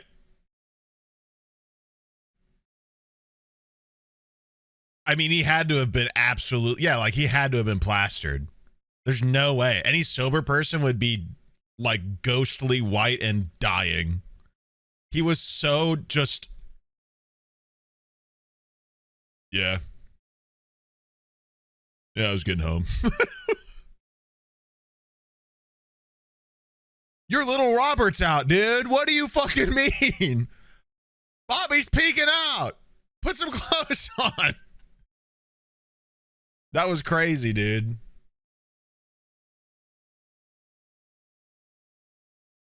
He did. That park was perfect. Maybe, maybe he was being framed. I don't know. All right, let's watch something else. We're going to watch another video from Long Crime Network, another body cam called Spoiled Teen Throws the Ultimate Tantrum. Ooh, just before Christmas. Santa's not going to be happy. Like, I'm going to Utah! Allie. Who asked my vape? Who asked my vape? I can't be here tonight. It's not going to be okay. It's just past 7 p.m. in Crystal Lake, Illinois, where deputies are about to meet a teenager What a start. suspected of drunk driving. On the window. I'm sorry, hello? Hi, Miss. I'm Officer Crystal Police Department. We're just What are you doing here? Complaints that you might have been swerving on the road, or how can you? On the window. I'm sorry, hello? Hi, Miss. I'm Officer Costa with Crystal Lake Police Department. We're just talking to you because we got a couple complaints that you might have been swerving on the road, or. Deputies caught up with the suspect in this parking lot after multiple callers reported the car swerving and tailing other cars. We need you to step out, okay? You're gonna come and talk with us over here, okay? All right, my dear, here. No. Put your right against there. This I would officer's never gonna ask you some questions, okay? Deputies identify the suspect as then 18-year-old Ellie Masukevich and decide to search her car. Let's see how that goes. So now what we're gonna do is I'm gonna have you stand by with these Surely officers, there's and I'm gonna not search your vehicle. You don't have the warrant to do that. empty Actually, I have alcohol probable cause in 'cause I the observed car. alcohol You don't have warrant to do that. because I observed I have a alcohol. right to not let you search my car. Okay, so Well, I not have if a right they have to probable not let you cause. search my car. Unfortunately, Not if they have I probable have a right cause. to not let you search my car. we're not doing this. I have a Girl. right to not let you search my car. Girl, Don't. get real. You know my rights, not and touch you me. know I have a right to Do not let you touch me. search my car. Okay, listen. Unless they have probable cause, which they clearly fucking do Yeah, here. listen, they don't have a right to search my car. Listen to me. They don't. Chill out, okay? I know Because you. I don't want to have to put you in handcuffs right now. I know you don't have a Okay? right to search my You- car. You need to relax. Yeah, normally. It's called a mobile conveyance. You guys looked in my car before you have the right to search my car, That's not. and so you You don't have a right to opened search the my car door. Listen. You don't have a right to search You my car. opened the car door no, for you them. Don't. Okay, so no, Ellie, you don't. Ellie, do not touch me like that. I'm telling you. I'm going to tell you one more time, dear. I'm Don't telling touch you me for a like fact that. you don't have a right to search my car. So listen to me. This is going to go one of two ways, okay? I would rather not put you in handcuffs so we can chill out. Spoiler alert, Ellie does not, in fact, chill out. You can't search my car without a warrant. It's all on body cam. You can't search my car without a warrant. No, you can't. Turn around. Turn around. Do not. Once again, if people are confused as to how they can search her car, one, she opened, so she is technically right. Normally, technically she is correct under normal circumstances. The police can't just search someone's car without a warrant. But what ends up making those sorts of things change is if the police are if they observe something through just plain vision. So, like, yeah, they can't open her car and dig through it and find stuff that she had, like, in the, like, the fuck word am I looking for? The trunk. Like, they can't just, like, open the trunk randomly and be like, well, we're just gonna look. But if they, first of all, she opened her car door. So, like, anything the police officer can see plainly from, like, the interaction is fair game to, like, claim probable cause. So that's basically where this sort of right gets removed, because, yeah, she technically, they don't have the right to just do that, but if given probable cause through the means of just seeing, hey,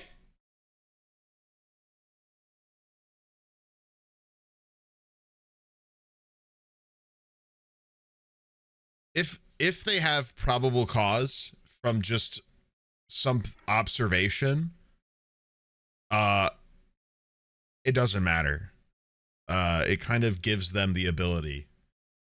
A warrant would sweeten the deal, but what happens when they fakely claim a reason to search? Well, that's why body cams exist. That's why it's very morally and ethically upsetting when there isn't footage. But you can hear the officer in the video himself say that we have it on body cam. So what would help the police in this situation is them saying that reviewing the footage and showing how easily they observed whatever gave them probable causes within the vehicle. So that would basically diffuse that sort of problem. But also that's what a defense attorney is for, to find something like that. But yeah, that is part of why like body cams and such exist, because there is that sort of what if of like, well, that does sort of just put the cop's word for it as the main source of the arrest. But with the fact that there's footage directly showing what exact, like if the recollection of the cop and the footage of the camera line up, it's going to be very hard for her lawyer to argue that it was an unlawful search, basically. It's a great question. It's a great question, but it's also, that's why body cams are so important, because it's the court cases almost always fall on a preponderance of evidence. You'll hear that exact term a lot. You'll hear that exact term because it's the overemphasis. I have a degree. It's the overemphasis of evidence. Like, some evidence is great. More evidence is better, right? It's so it's possible if they didn't have the footage, it wouldn't matter. In this day and age, it definitely matters. There's a lot of issues with not seeing body cam footage of situations with the police and such lately, obviously. I mean, there's always been. So it's very important that we have body cams and encourage and demand the constant usage of such.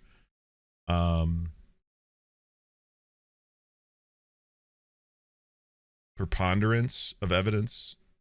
Yeah, it basically means that the jury was given enough proving or given enough to basically convince them that, like, yeah, the evidence basically says you probably did do that shit. Because we were given so many things basically supporting the fact that you might have, or definitely dead in that regard. I'm getting a phone call. 1 second.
Start the recording back up so I know to,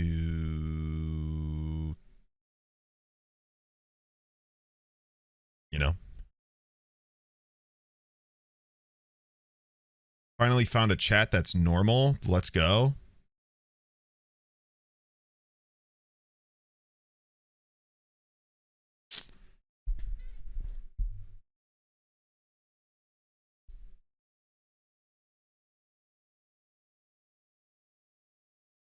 Whatever gets you to stay, man. All right, sorry, my wife called. We're back. Let's see how this 18-year-old gets out of her drunk driving charge. I don't think she's gonna. Chill. Turn around. Stop. I'll go with them to the cop car. Please don't handcuff me. I'll go with them to the car. I'll go with them to the car right now. Please don't handcuff me. We already spoke about it. We gave you the option. Don't handcuff me. I'll go to the car with them right now. I'll go to the car with them right now. Please don't handcuff me. I'm trying to. Shit, I'll go to the car too if you shut up. I can't be handcuffed. Please, I'm trying to. Ellie, I can't be handcuffed. Stop. I can't Stop it.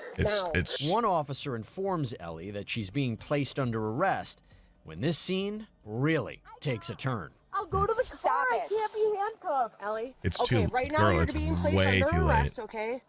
For Oh, the expression change is we're gonna crazy. figure it out. It's at least we'll go. Did you see the illegal immediate consumption of facial alcohol by change? a That was minor wild. Right now, okay? Do you have the key? Stop! Stop! Hey, Stop! let's not do that. Stop it! Stop it! I can't be in handcuffs! Go ahead. Just make sure that she. I can't be in handcuffs! Stop, Ellie. Ellie, we're not doing this. Ellie.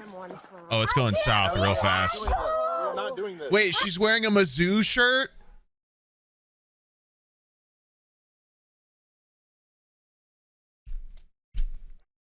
God damn it. Maybe she's not from the state. Maybe she's like from out of town and going to the college. Maybe it's not a Missourian. Maybe it's like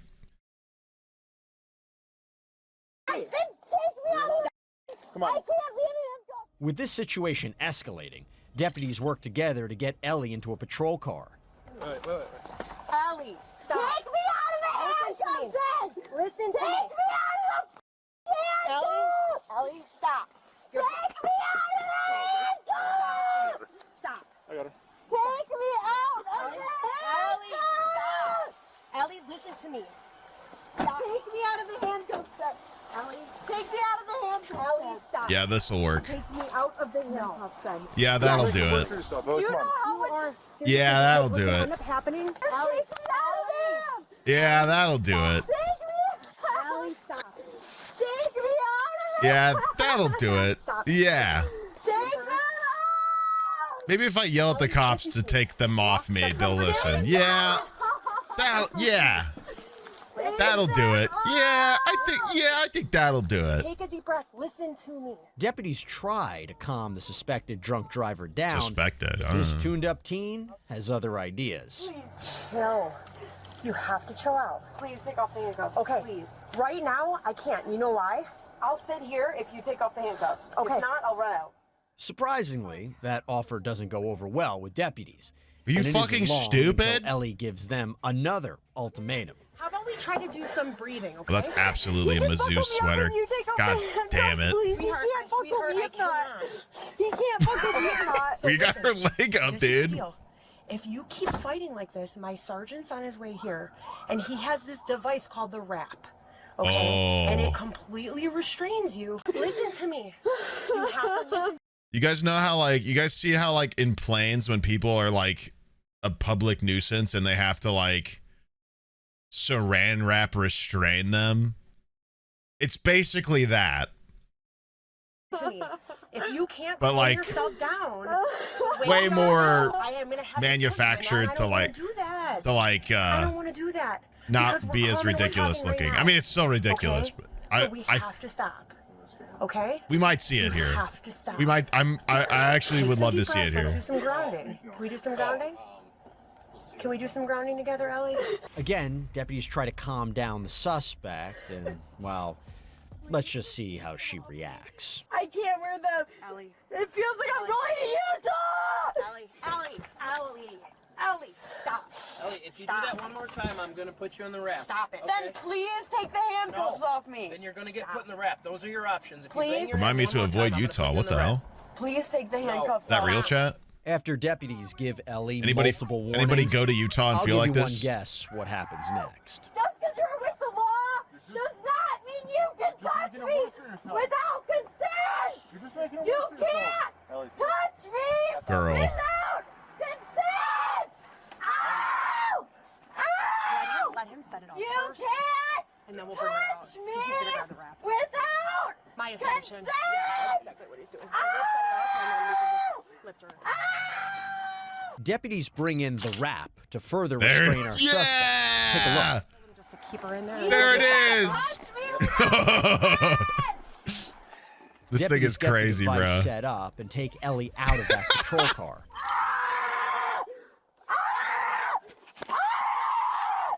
Oh, I can't wait, dude. Touching me!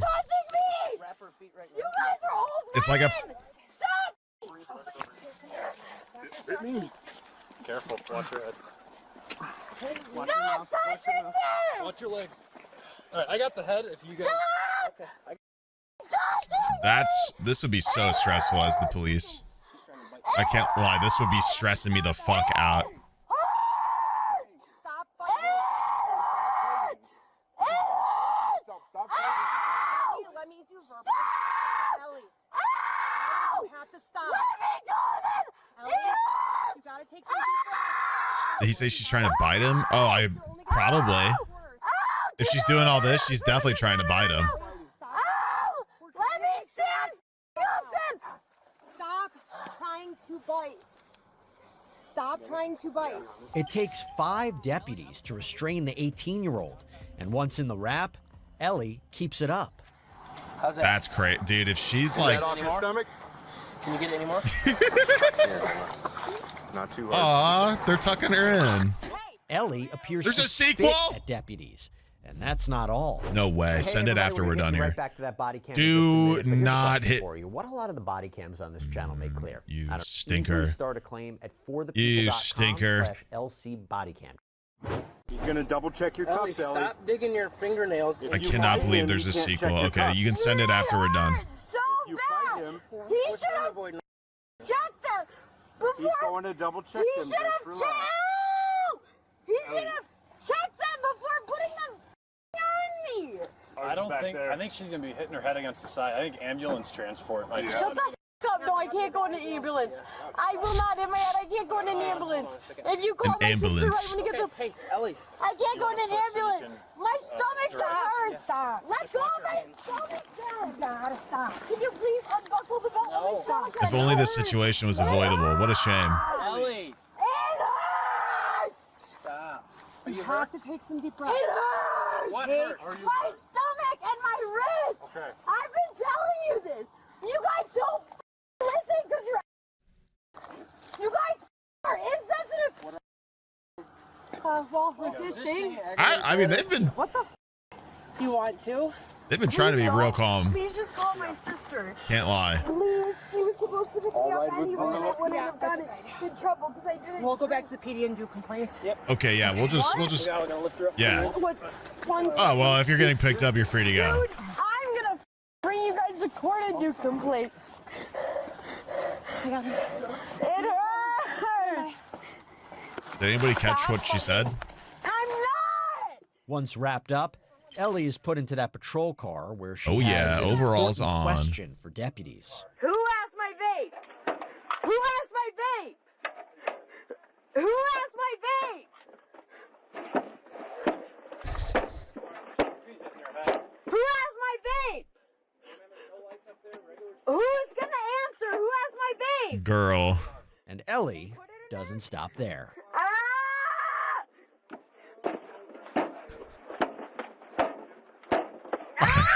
5 seconds, no vape.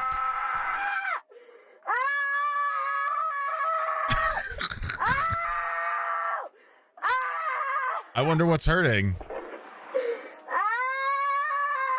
What if only we could figure out what's causing her so much pain.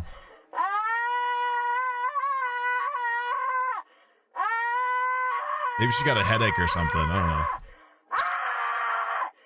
Actually just tantruming like my child.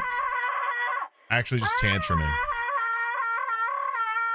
That tantrum continues for some time until our suspect literally turns this investigation on its head. Why are you answering? Where are you going?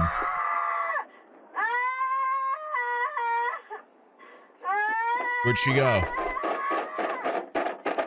She's gone.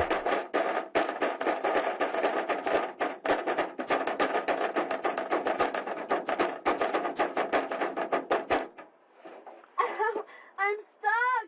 Help me. Help me, please. Please. The singular foot in the air, bro. Please help me. What kind of cartoon shit is happening here? Please. Please. Please help me. Please. Please. Please help me. I can't breathe. Please. Please help me.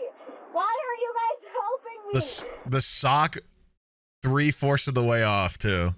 Please help me! Please! The wrap is gone? No, it's on. It's right there. It doesn't fully cover. It just restrains like the chest down to waist kind of, just so they can't like twist and turn, because the handcuffs still have to handcuff. Please help me! Please! It probably should be lower though. She might have squirmed a bit out of it. Back at Ellie's car, deputies uncover one suspicious spirit. Yeah, there it is. Suspicious spirit. A half-empty bottle of vodka is found under the driver's side seat, but that's not all. Deputies confiscated a glass pipe along with the vodka. Back with our suspect, who's now upright and at the jail, well, that makes sense. Deputies prepare to take her out of that restraint. She's been kidnapped. Bro, they've got a thing.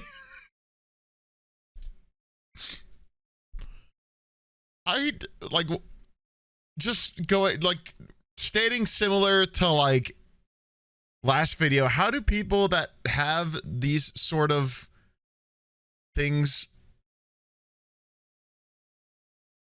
how does this happen and you just continue with your life? How do you show your face to the world? They put her hood on? No, that's not her hood, dude. That's because she was spitting. That's to cover her fucking mouth.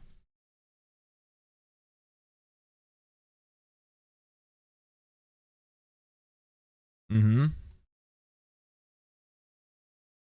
Out of my mouth! Get this out of my mouth! Miss, what's your name? Ellie, get this out of my mouth! Okay, Ellie, you gotta tell me what's going on today. What happened? Get this out of my mouth right now! I can't breathe! Ellie, you gotta talk to me. Get the hair in!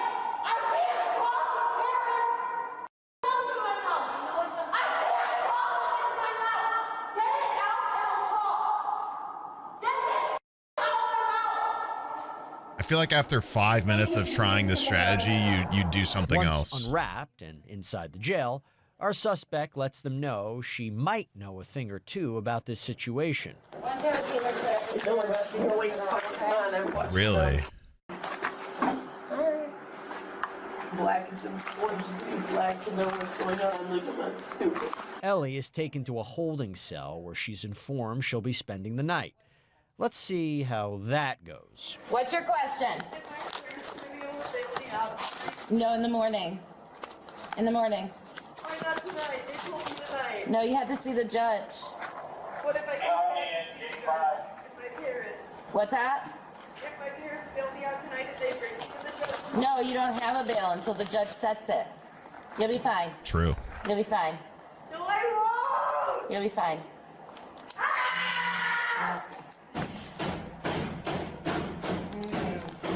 It's just this right now. We'll see how it progresses. Our suspect tries again to plead with deputies. I need to go home tonight. Take some deep breaths. Okay? I think you lost the chance. I can't These young ladies that lie. you're talking to, you're in good hands, okay? If I call my parents, they'll say whatever it is to get me out tonight. I can't be here. Okay. Let's try it. Why don't we try some coping skills? I'll tell you one thing. If my daughter was 18 and did this shit, she would be staying the night. There's no chance I'd be paying that bail. Nah. Okay. Mm-mm. I can't be here. I don't even care if it's $100. I really You're staying. This is crazy. It's gonna be okay. I can't be here tonight. It's not gonna be okay.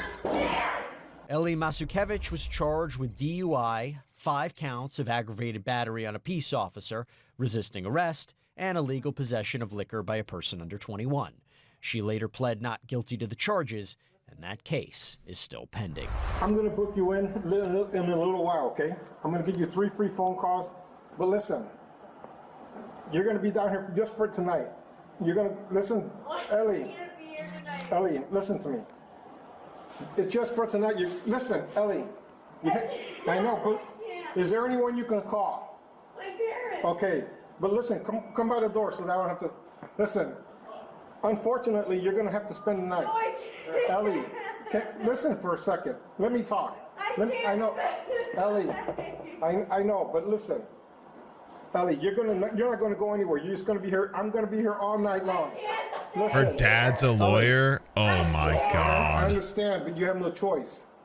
How embarrassing, bro. Yeah, I'm gonna let you. In the morning, they'll bail you out. That's crazy. Ellie, the judge has to issue the bond, and he's not here. Not till the morning. Please call the judge then, please. It doesn't work like that. It doesn't work like that. I can't stay here. Ellie, you got no choice. Wow. So you're telling me there's a sequel? You're telling me there's a part 2 of this woman's endeavors? Send the link. Yeah, you can put it here. On October 31st, 2025, officers were dispatched to a residence. Police surprise jealous ex breaking into boyfriend's home ends badly. This was a month ago. This was October 31st of last year. After a woman reportedly broke into her boyfriend's home. What's going on? Hold on. We ain't going in. All right. We ain't going anywhere right now, okay? Oh my god, it's her. He was hitting me and throwing me to the ground. Okay, relax. Because I found him watching last night. Okay, all right, relax, okay? We're gonna figure out what's going on. Let me just go home. Go ahead, I'm in contact with your girlfriend. Okay, whoa. I never want to see him again. Okay. I want to get out of this house. All right, relax, all right? He pushed me to the ground multiple times. How much have you had to drink? 'Cause Nothing. You're reeking. I've been somewhere for 3 years. Can I please leave? He threw me to the ground multiple times. And I just We're not leaving yet, okay? You need to relax. Why did you start your sobriety? Multiple times. What happened 3 years ago? I know, but it hurts, and I just. You want an ambulance? I want to leave. Okay. I mean, are you hurt? Do you want an ambulance? I don't have insurance. I don't. Kind of looking at the timeline. I just leave. My dad is right there. I know. You know, first arrest was 22 of early December. Kind of almost exactly 3 years after. I just want to leave. Okay, relax, okay? Calm down. He wants to beat him up too because he's such a piece of shit. Okay. But he's not going to because he respects the law, and he beat me up, and I just want to go home. Okay. Please. Just hold on, okay? I don't want to be here. I know you don't want to be here. You're not going to be here for long. Just relax, okay? So what, just kind of... Plant a truff. I can't read that Take fully me yet. through this. What happened today? I left my phone and my keys to my apartment Dr. at his Seuss. house last night when he got in a fight and he called the cops on me. Last night? What time was this? Probably around like 9. 9, and what happened then? I found on his phone. Lorax shirt. And ran out into the car. Okay. And asked him to drive me home, and he wouldn't drive me home. Okay. So then what happened then? What did the police do? I found my friend pulled up, and it worked out perfectly. Okay. Where he pulled up looking for his wallet, and I asked him to give me a ride home, and he gave me a ride home. Okay. But I came today to get my phone and my keys to my dad's apartment, and he wouldn't let me in, and his dad was screaming curse words at me over the ring. Okay. And so I went in, because I know how to get into his house, because I've been dating him for 3 fucking years. Okay, so now we're going up today. You came here, his dad's in there too? Get out of His here. dad's not in there. Get out of here. So you came here today for what? My phone and my keys. Your phone and your keys. Okay. So take me through that. What happened? I left them in his car yesterday. No. What happened today? I walked in here and asked for my phone and my keys, and then he threw me to the ground. So, what do you mean walked in? Were you banging on the door? Were you Yeah, yelling and then and he screaming? wasn't answering. And he wasn't answering? I wasn't yelling and screaming. I was just banging on the door. So I busted the window. And then you said he wouldn't let you in, and I knew how to get in. Yeah. So how did Officer, I'm innocent. Through the window because I've been dating him for 3 years. I was just doing a slick little B&E. Banned me from his house when I banned his Trump magazine. Okay. All right. So you snuck in through the window, and then what happened? And then he beat me up. Okay. Snowflake dad. You hurt me so bad. Yeah, magazine. Hold on. Because his dad banned me from his house when I bent his Trump magazine. Okay. All right. So you snuck in through the window. What a weenie. What a weenie. How could you do that? Oh, Donald, no. Oh, my magazine. My Donald Trump calendar. How could you? Window, and then what happened? And then he beat me up. That cannot be real. I love him. He hurt me so bad. He's physically hurt me multiple times. I never called the police because he's my boy. He watches shit. He's born into shit. And he laughs whenever I talk about how it's a problem.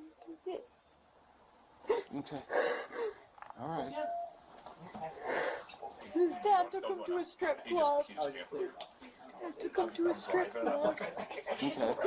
While we were dating. Okay. I got one other guy coming. Will you be able to watch her? All right. I just want to talk to him. Okay. Yeah, let me talk to him. While the officer was interviewing her boyfriend, the woman attempted to force her way into the residence. Whoa. Bro. Go in there. Come on, over here. You a fucking idiot? Down! As long as you sit there. He beat me up in there! Just what? I deserve to sit down. Look at this bruise on my He's elbow. gonna try to run on you. This was him beating me to the ground. Then why would you go in there? Because I love him. Well, how's that working out for you? Well, when he said to stay right there, why would you run past him and then Sassy run over ass here? cop, bro. What are you trying to do? Sassy ass cop, dude. Well, how's that working out for you? What were you trying to do when you went inside? God damn. What was the plan? To tell his dad to Sounds good. off because he went to a strip club with his son. Okay. Officers kept talking with the boyfriend, but the woman wouldn't stop acting erratically. Oh. She's just trying to jump over the... Okay! It's not okay, you guys are... You gotta go in cuffs. Okay. Oh, my. Oh, here we go again. Will the rap make a return? They told me strip clubs are okay and they're not okay! Look on your stomach. They told me strip clubs are okay! Get on your stomach. Not okay! Low-key a little valid, but kind of valid. I doubt this is the reason behind the crash out, but... Are not okay! Strip clubs are not okay! Stop. They said they both been to strip clubs! Oh. I don't trust either of them! Let go. Okay. The chompers. Stop clawing me. You The chompers were out. Yeah, tighten those up. Yeah. The fact that you think strip clubs are okay, you should not. That's actually not what I said. You asked me if I had been to one. I Yeah, you said you have! So you think you're okay! What the hell is going on? What is this conversation? Stop clawing me. You're gonna get another charge. Ouch, bro. Stop it! Is that the bite marks on his hand?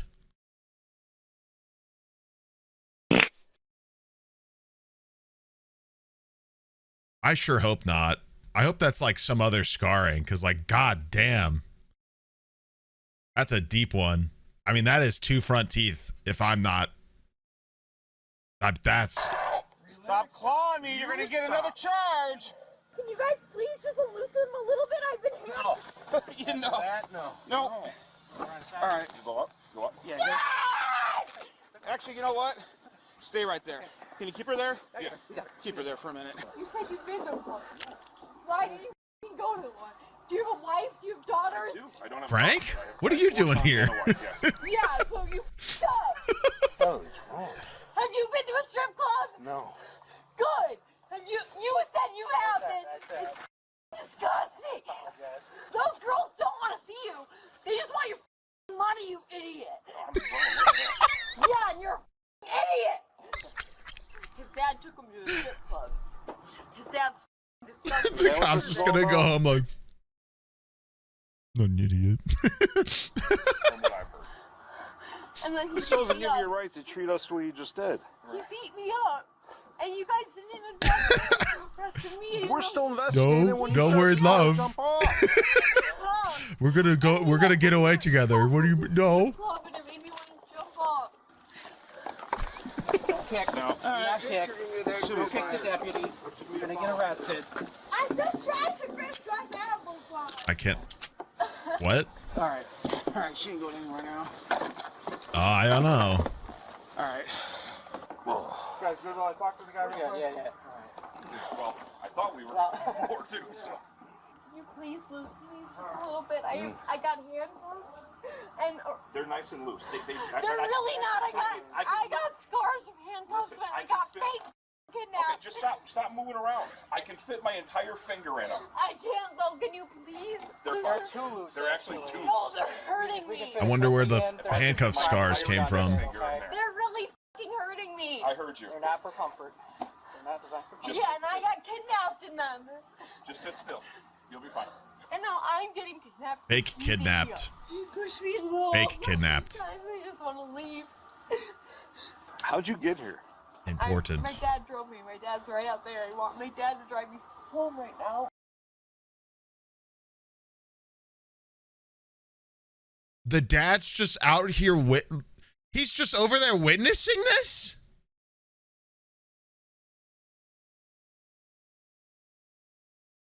Nah. How old are you? There's no way, dude. And I've been since I was 17, and he beat me up.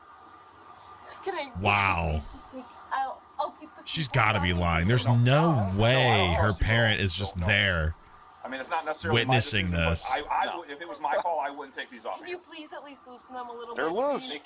They cannot get any more loose. I got kidnapped. My parents paid $40,000. From my house. Can you please loosen these a little bit? They really, really, really hurt. Please. I already told you, just stop moving around. Your crash out 3 years ago cost your parents 40 grand?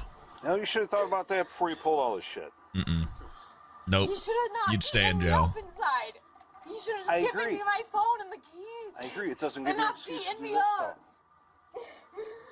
I bought him everything.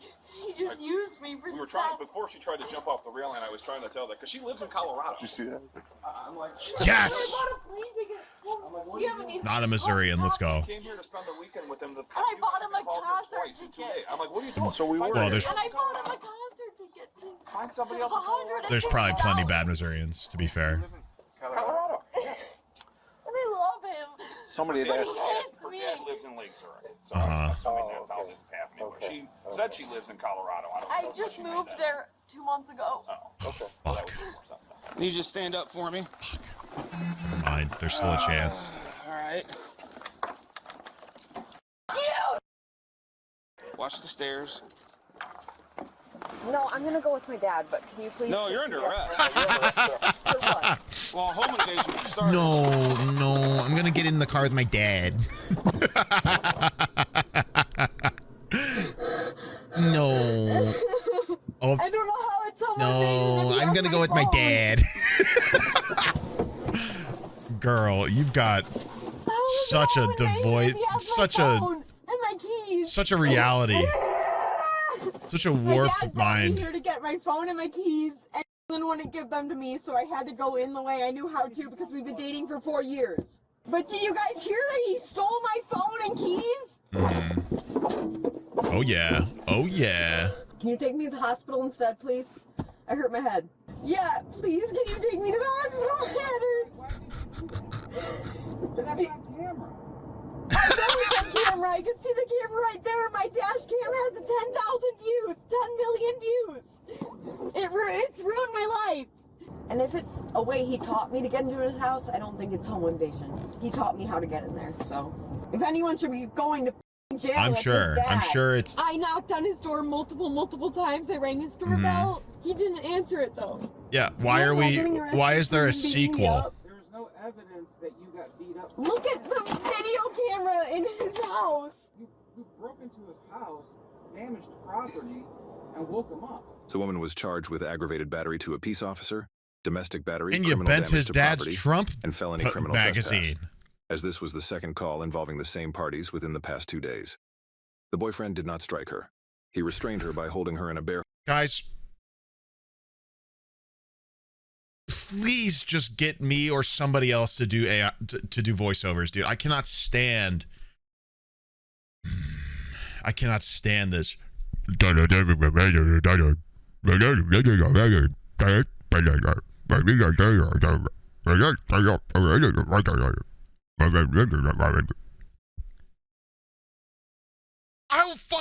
do it for free. I'm dead serious.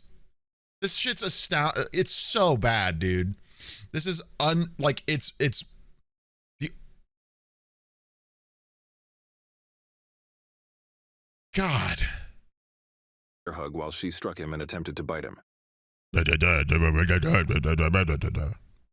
My inflection is even too good. She got upset. She struck him and attempted to bite him.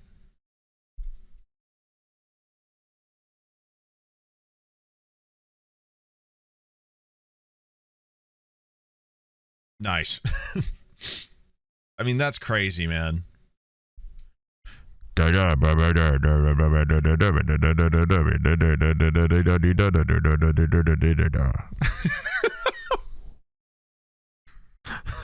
that's definitely AI too, isn't it?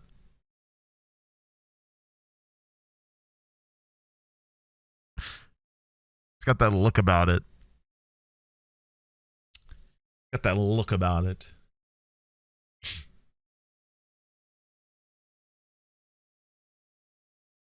Yeah, no, it definitely is, because you can, hold on.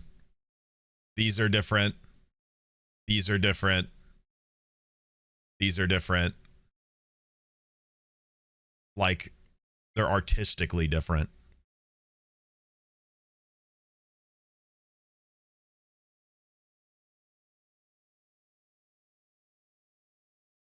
Come on, bruh.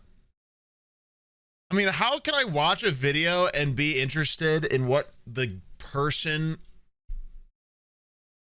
is saying about the video when they literally start the video and it's am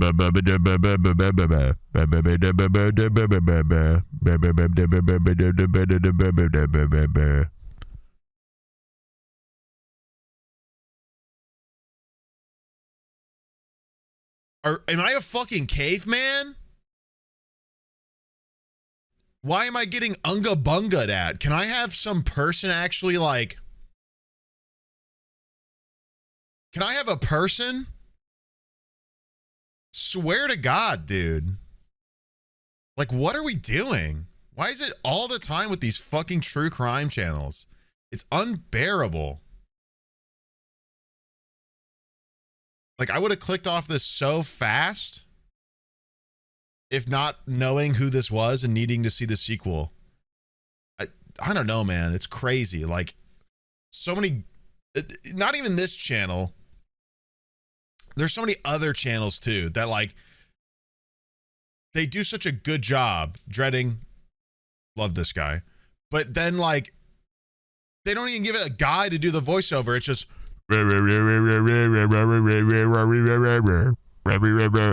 her arms were cut off. Her eyes were cut off. Her leg was cut off. Her tongue was eaten. Like, and that was too much emotion there because I was quoting. Like, they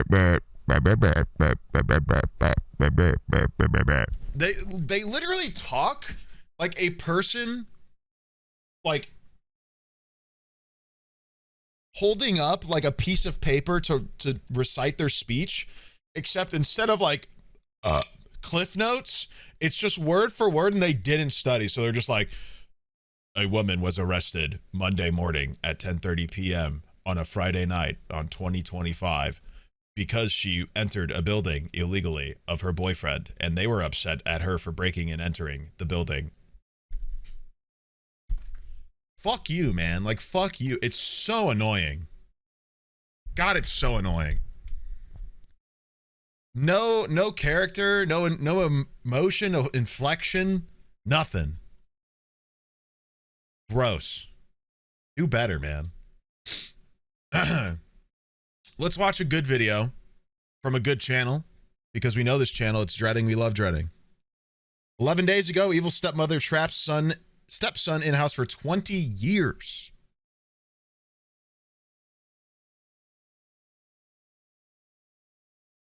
Wild. Wild title. We'll see how this one plays out. I'm going to guess not good. But I'm excited to hear what Dreading has to say about it, because he's always got some phenomenal commentary. Come over here. Go down the road. Come on. Come down. Come down. Who else is in the house? This is Kimberly Sullivan. On February 17th, 2025, she was having a rather uneventful day. That is, until her stepson purposely set fire to their home. Without missing a beat, Sullivan grabbed one of her dogs and swiftly escaped the burning domicile, yelling for the arsonist to do the same. But the 31-year-old refused to move out of the home until emergency services arrived. Firefighters were forced to remove the nearly 6-foot man from the home and were horrified to discover that he was below 70 pounds. As paramedics worked on him, he admitted to starting the fire. Guys, I haven't been under 200 pounds since I went up to 6 feet when I was like a teenager. 70 pounds?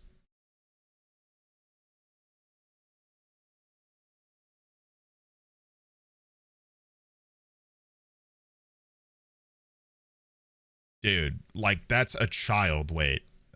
And said only one word when asked why he did it. Freedom. Who else is in here? My stepson is in here. All right, that's kind of cool. How many other help people? them out. Listen, That's it. I have 2 cats. Everybody's out? Yes. But your stepson's still inside? Yeah, he's right. Over 6 feet? That's what I'm saying. As a person who's over 6 feet, I haven't been anywhere close to even under 200 in a long time.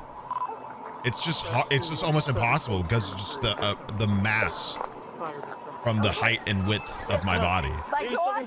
That is upsetting to think about, dude. That one victim right here.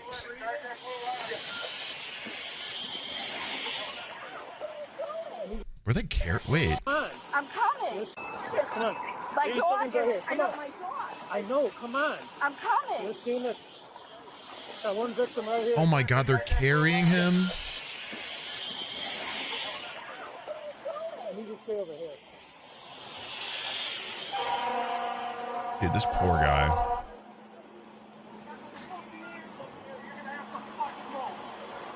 Really glad she's worried about her dogs. And her cats. My dog. My dad.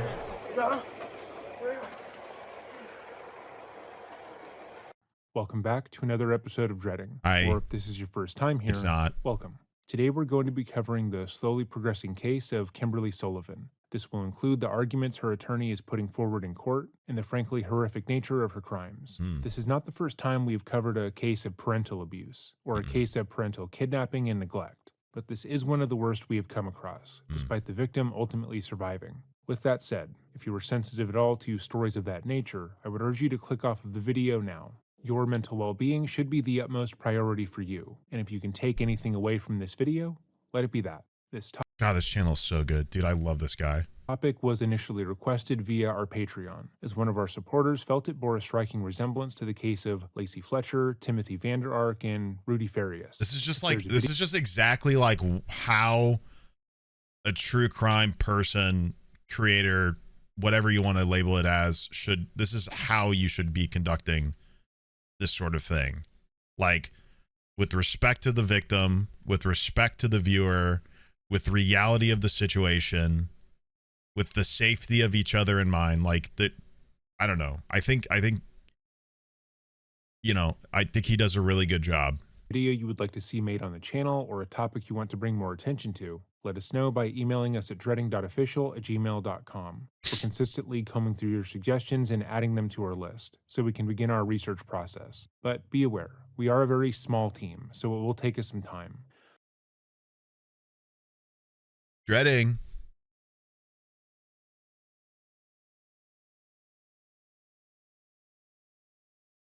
I have a degree.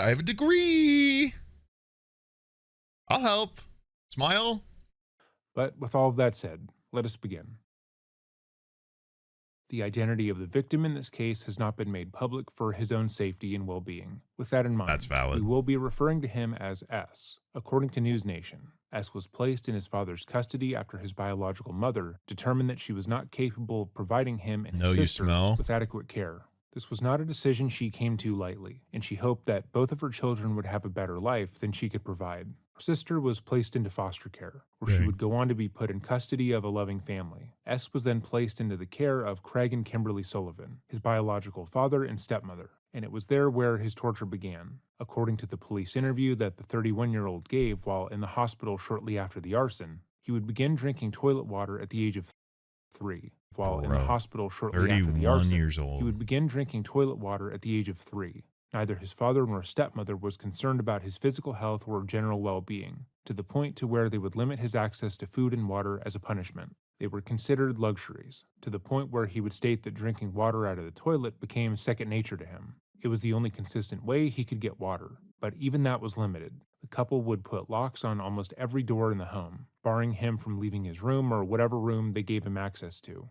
Most days, he was kept in his 8x9 room for 22 hours and only allowed to leave to do household chores. But sometimes he wouldn't be allowed to leave at all. His lack of access to the bathroom led to multiple horrific habits forming. Firstly, the man would tell police that he hadn't taken a proper shower in years, which was evidenced by severe matting. Similarly, his teeth were actively rotting out of his mouth. Without access to a bathroom, S would have to devise creative solutions to relieve himself during the day. If he needed to pee, he would use a bottle in his bedroom, then empty the bottle through a series of straws out of his bedroom window. If he needed to poop, he would gather a bunch of newspaper or trash in the corner of his room and relieve himself on it. Then, using an old t-shirt that he was slowly unraveling, tie up the waste and throw it away the next time he was let out. He informed the police that he would usually throw his waste away in the kitchen garbage can, which they were able to confirm during their investigation. Because of the extreme circumstances he was raised under, a bathroom was considered a privilege. If he was given access to a private bathroom, he would then use the toilet water to drink and bathe himself, understanding that the porcelain seat would likely be his own interaction with a decent amount of water for the next few days.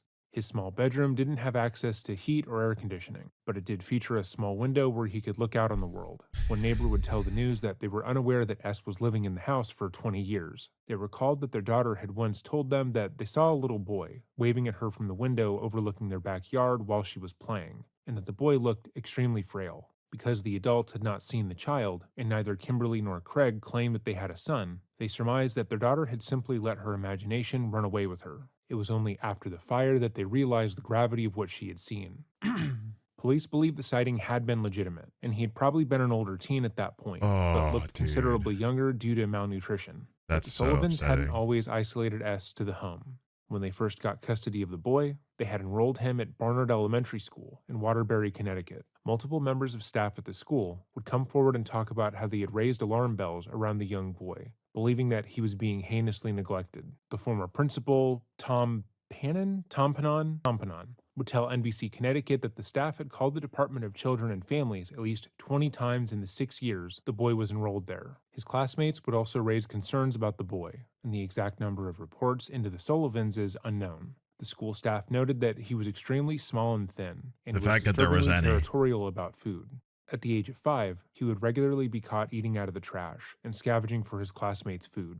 One teacher would pull him to the side and ask him directly about why he was so hungry, and the boy would admit that there were times that he, quote, was not allowed food at home, unquote. Besides just calling DCF, Tom would state that the teachers and other staff began bringing the boy lunch themselves, wanting to ensure that he was cared for in some way. S also exhibited extreme food aggression, and would often eat well beyond what was necessary when he was given access to any food. This Bro, is likely teachers are because so he was fucking in a cool constant sometimes. state of starvation. Food, like using the toilet, was not viewed as a daily occurrence, That's so and not heartbreaking. something that he could rely on. So every time he was given access to food, he would feel the need to overeat, even if it meant that he would make himself physically ill. I was about to say, which Despite is the also multiple bad calls, for him. Reports indicate that DCF only spoke to the boy twice, and each time he'd been instructed to lie by his father and stepmother. How they determined nothing was wrong when the boy was very obviously physically malnourished, and the home was borderline uninhabitable makes very little sense, especially with the amounts of calls to the department from various members of the public.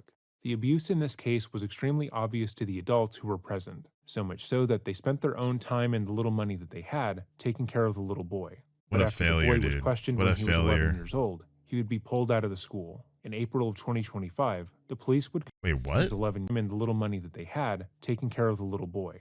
But after the boy was questioned when he was 11 years old, he would be pulled out of the school. Questioned for In April of abuse. 2025, the police would confirm that they and the DCF had been called to the Sullivan home in 2005 over concerns about the boy's well-being. He hadn't been at school for days, and according to the report, his classmate was worried that he had died. The police reports would then be publicized through a Freedom of Information Act request, which they, for some reason, tried to argue against. Eventually, the public was granted access to the files, which showed that the responding officers found, quote, no immediate signs of abuse, unquote, and that the home was clean. The reports, both Kimberly and Craig felt as if they were being harassed by DCF, as well as Tom, and actively complained to the officers about it. Classic They cop. informed the police that they would be homeschooling their son from then on, and the case was Classic closed. cop. According to Tom, the Looks Sullivans good to initially me. lied to the school and stated that they had enrolled him in a public school in the area, but he was unable to find any record of the transfer. When he confronted the Sullivans, he was then told that the boy was going to be homeschooled. This alarmed him, and he tried to verify that the case had been looked into by the proper authorities. But ultimately, he was told that this was not his place, and that his continued interest would be considered harassment. After that, S was only allowed outside on one occasion, when he would have been either 14 or 15, and his father brought him to the town dump. When the 31-year-old was originally found, he was under 70 pounds. He likely weighed less than the last time he was allowed outside decades earlier. That is more than likely the reason that Craig and Kimberly decided to keep him isolated as much as possible. They were aware that his physical deterioration reflected poorly on them, and that they could be penalized for their treatment of S, but they refused to change their behavior, beyond hiding him from the world. But in 2024, something would change. Craig, S's biological father and only link to Kimberly, would die. Kimberly was now solely responsible for the home, and her stepson... Motherfucking Sneegsnag! Yo, Mr. Killdozer. Thanks for the raid, dude. We're watching some true crime. We are watching a case that is still ongoing. Of a 31-year-old who essentially set fire to his home in order to escape being held there for 20 years against his will. And yeah, so there's a lot of fucked up topics right now. In case that's something you're a little sensitive to. We are, it's true crime. True crime is real and it's upsetting, but I have a degree in criminology, so we watch this sort of stuff. And sometimes it's entertaining, sometimes it's interesting, sometimes it's all of the above and also fucked up at the same time. But it's kind of why I studied it, because it's important for people to understand and see the reality of the situations. Because the best way to, one of the best ways to understand each other is through empathy, and what better way to empathize than to understand what some people have to go through. You know what I mean? Yeah. Son's well-being. He hadn't been outside in over 10 years. He'd never been taken to the doctors. He hadn't finished school. No, and it's not the faced a dude on the long left. road They're ahead not of showing him, the guy. assuming he was going to move They're beyond the protecting his extreme identity, conditions because basically he was trapped in his home since the age of 11, and he's now 31. When they picked him up out of the house, he was 70 pounds. A 6-foot, 31-year-old man. They carried him out of the home, and he was 70 pounds. It's pretty fucked up. He was brought up under, and according to Sullivan's They went lawyer, over how he Ioannis peed and Kaloidis, pooped in his his room stepmother too. was It was ready pretty and willing bad. to provide that assistance, but only if he were to ask for it directly. In her mind, he was an adult man, therefore was responsible for himself. At the time of writing, Kimberly's defense is that her husband was solely responsible for S prior to his death, and that she didn't take part in any of his care. Any abuse that happened in her presence was not her doing or responsibility, and that the, quote, abuse, unquote, only continued after his death because S was unwilling to better his own circumstances. She claims that since her husband's demise, she hadn't locked her son in his room or forced him to do anything that he didn't want to do. Basically, the last year of imprisonment had been entirely his own doing. However, the veracity of that statement is lacking. Yeah, I given mean, the fact no, that her just stepson was willing to die in his attempt to escape what to from the say. home. Yeah. According to S., his life had only gotten worse after his father's death. Though he had been extremely isolated and abused by his dad, he would tell police that at the very least, Craig had allowed him a bit more freedom than Kimberly. He would state that his father would allow him outside of his room, specifically when his stepmother was out of the house. These occasions seemed especially important to the emaciated adult, as they would watch television together. In the year that had elapsed since his father's death, Kimberly hadn't allowed him to shower, or brush his hair, or brush his teeth. Very important. His circumstances had become so dire that when he found a lighter in the pocket of one of his father's old jackets, he came up with a plan. He was able to smuggle a small bottle of hand sanitizer and some computer paper back into his room. And after making peace with the fact that he could perish in his attempts for freedom, he lit the room ablaze. His actions were not unlike a wolf, chewing through its own leg to escape a snare, and showcased how truly terrified he must have been. This wasn't the action of a man who, like Kimberly would go on to argue, could have walked out of the house of his own volition. He felt as if he didn't act, he probably would die.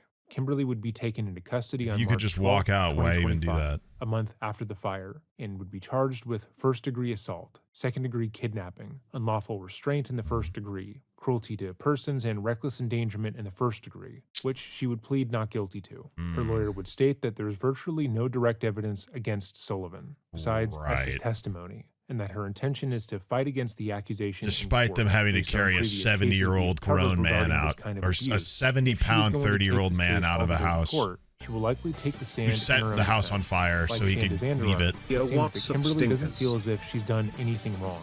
She feels justified in her treatment of her stepson, and likely would believe that if the public was given her point of view, we probably would have acted the same way that she did. It's inconceivable to her that her actions were as terrible as they've been made to look to the public, even though the pictures and direct evidence doesn't lie. But we hope it doesn't come to that. On April 15th, 2025, S would release a statement to Survivors Say, a nonprofit organization dedicated to providing victims like S with free strategic communication services and resources. He has a long, difficult road ahead of him, and through their assistance, he's getting the care he needs. His statement reads, quote, "That's awesome. Please call me S. This is not the name given to me by my parents when I was born. I am choosing a new name for myself, and I will use that name as I reclaim control over my life and my future. My name is my choice, and it is the first of many choices I will make for myself now that I am free. I am speaking out today to begin the process of reclaiming my life. That's and awesome. to have my say in how my story is told. I am much better and stronger than I was the day the first responders carried me out of the home.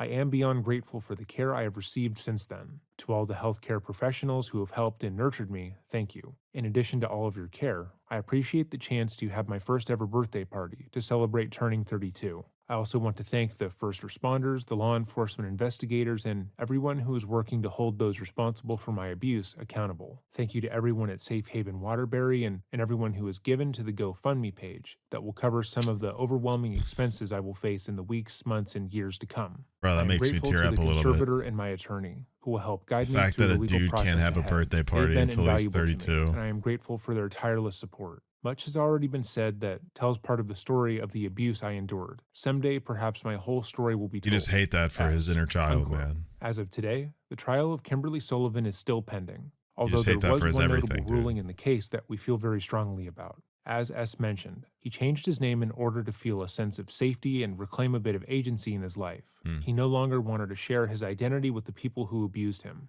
However, Kimberly and her lawyers argued that they should be given that personal, private information, and the judge agreed. This past November, the judge ruled that she would be given access to his location and his new name, which S wanted to keep away from her. But that is where the case stands now. If you've made it to this part of the video, thank you so much for watching, and have a great day, and remember, stay safe. What the fuck is that fumble about? Hello? Yeah, person who abused this guy for 20 years? How about, yeah, just know where he lives.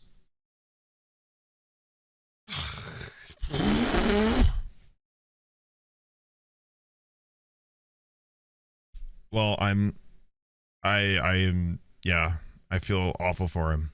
That's terrible, dude. I hope he gets to have a nice, beautiful rest of his life, because that shit's fucking twisted. And, you know, honestly, I'm curious to see more about this case because it's still ongoing, apparently. So,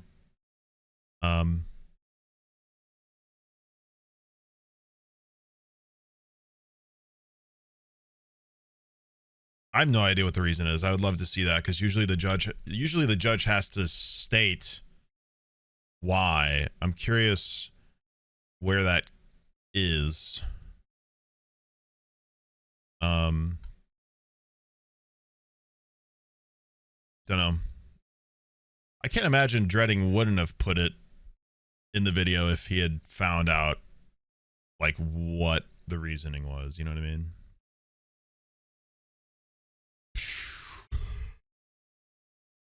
Dude, I mean, that's a crazy thing. Having to like face your own mortality and everything just for the chance of any amount of freedom. I mean, that's something unfortunately straight up out of a movie. Except that's somebody's life. That was his life. You know what I mean? For 22 decades. Maybe more. That is like a movie script sort of thing. Except, once again, real. And it's... I can't say it enough. Like, this is part of the reason I started studying this stuff. It's why I have the degree in this stuff, and it's why we watch this stuff. Because, like, yeah, I have an interest in the content. The research is fascinating, but at the same time, like, these are real people. And I think it's extremely important to understand that, especially as a consumer of the content, because if you don't view what you're indulging as real, which is crazy to me considering it's called true crime, you don't see these people how they should be seen. You don't see the victims how they should be seen. You don't see the suspects how they should be seen. You just see this as like entertainment and ones and zeros, and then you go about your day. And I sternly disagree with that. There's just a level of like empathy we should have for people who have to go through these things, and there's a level of abhorrence we should have for the people that commit them. And I mean, I don't know how many times I can say it. I mean, there is just a large margin of people who consume this content who are just completely lost in the entertainment value rather than like what else. I mean, I understand how you're entertained, but yeah, detached to the point where like you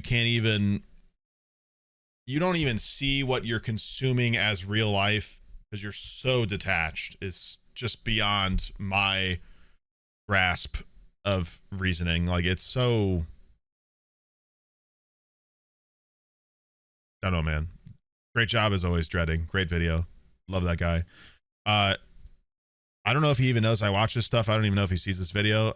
He said his channel is small. He's a small team. I'd love to help him. I guess I could send an email or something, but... Also, his GoFundMe is down here for S. W. $337,000.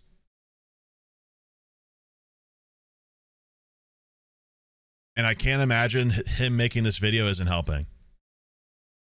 Know what I mean? You know what I mean? Share the link. Yeah, there you go, man. I'll try to remind myself to put it in the video I post. Remind me in the comments if I don't. Okay. All right. More. I gotta pee first. I'm gonna piss, and then when I get back, we're gonna thank subs because I haven't. You're back. 27 Moths. Shut hey, up. Sneeg. Oh. Did you watch the I don't Blues wanna talk and about it. Creeds game the other night? Smile, smile, smile.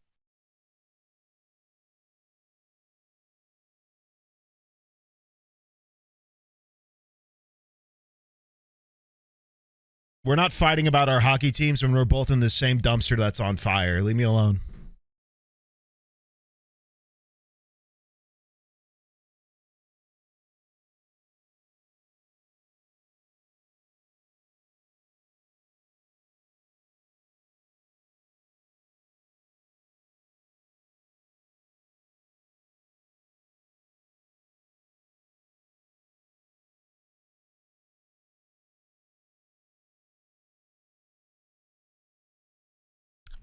I haven't. Apple. All right. Got more water, got a snacky. Got the liquid out of my system. I'm ready. Do I have a pen?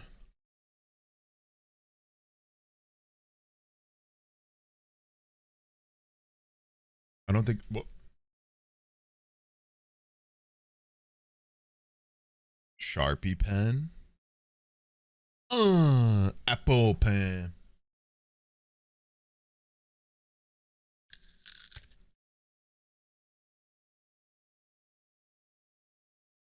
All right. That's a marker.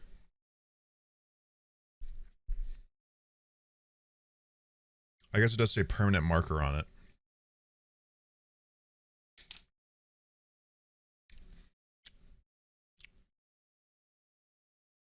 But isn't that a pen?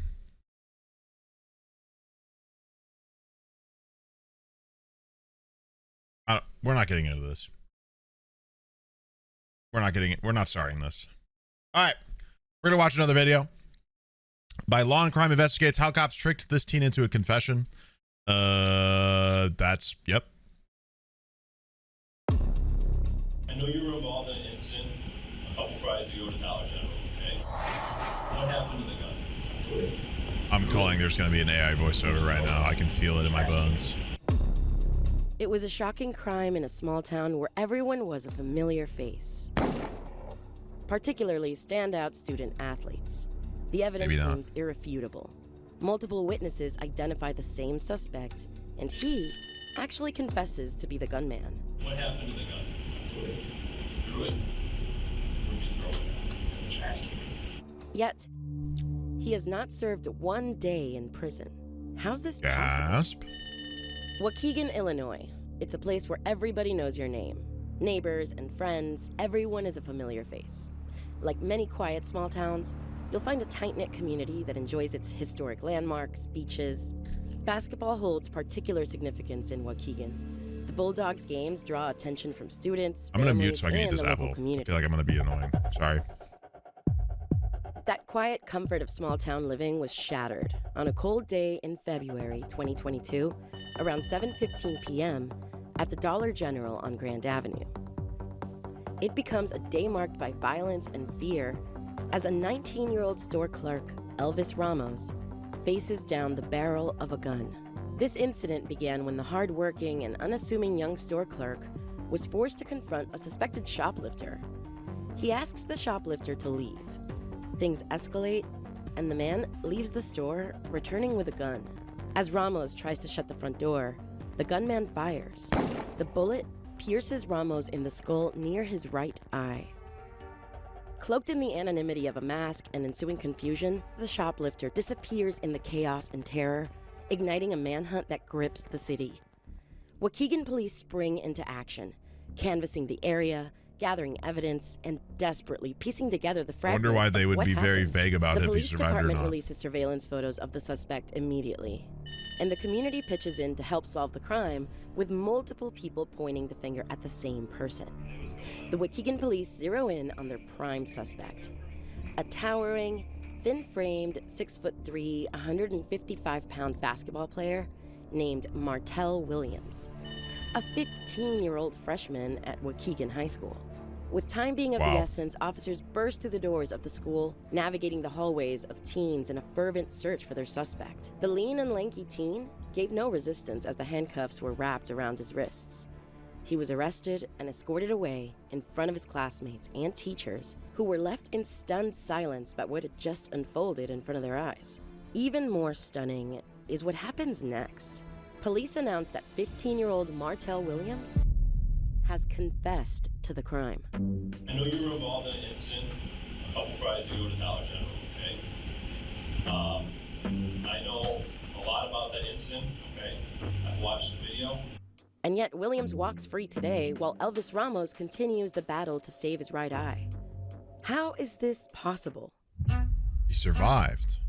As it turns out, on that cold day in February, Martell Williams was nowhere near the crime scene. Instead, he was approximately 20 miles away in Lincolnshire, doing exactly what he's most well known for. Martell so he got was playing profiled. a basketball game at Adlai E. Stevenson High Here School. we go. And there's irrefutable proof. The Williams family provides a digitally time-stamped photo of Martell at the game in Lincolnshire. So why did Martell confess to a crime he definitely didn't commit? Probably because he's a young black teen being arrested and questioned by the cops for murder.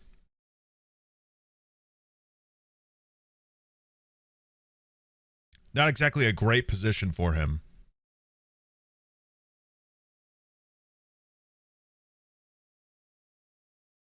One second. I gotta turn my AC up. It's like cold in here.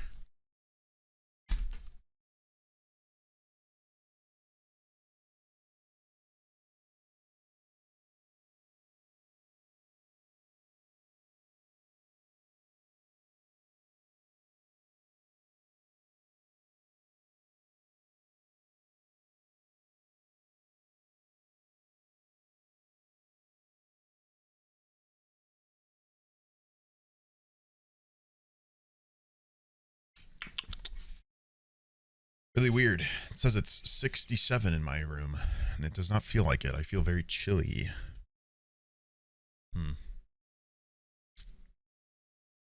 Yeah, they implied that the guy who got shot lived. You're pretty distinct looking, man. I've seen you before. I know who you are. Martell Williams was detained by the police for 2 days following the dollar store shooting Bro. incident. During this period, he was in Yep. their custody undergoing intense interrogation, especially That's for the a longest they 15-year-old. can keep him. Many reported that the footage shows detectives allegedly used deceptive tactics and manipulative strategies during Martell's 48 hours in custody. And coupled with the absence of Well, legal yeah, representation during they Martell's do that. extended stay in this cold, unforgiving interrogation room, Which a minor is supposed to have an adult lawyer or guardian present when being interrogated. Yeah, red flag number 57. I mean, this created the perfect environment for a frightened and vulnerable teenager to confess to a crime he did not commit. Go ahead and say what you wanted to say about the situation. First, Detective Sean Ains, the lead investigator, worked to negate the teen's Miranda rights. You have the right to remain silent. That means you not to say anything. The detective informed Martell of his Miranda rights, but then suggested that speaking freely would benefit him. Just know that going forward. okay, I think that's not that crazy. Literally, police do this all the time, in this situation, I don't. which is annoying. But like, that's not exactly like an unheard of thing for a cop to do. To necessarily fear in terms of Like, us. But again, just know you can. Look, I don't feel comfortable talking about this. there's a lot of other issues with the scenario other than the cop just looking for a confession.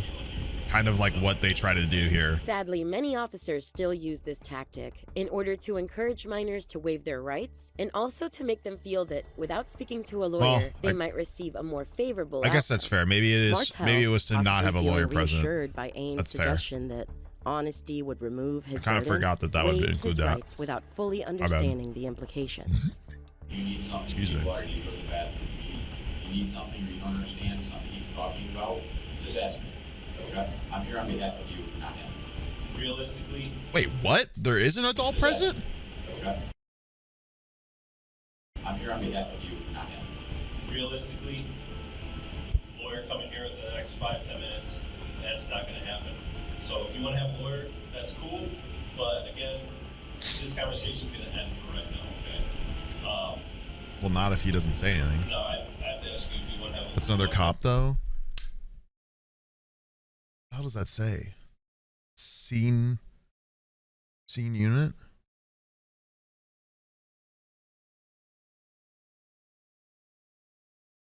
Is the C for children?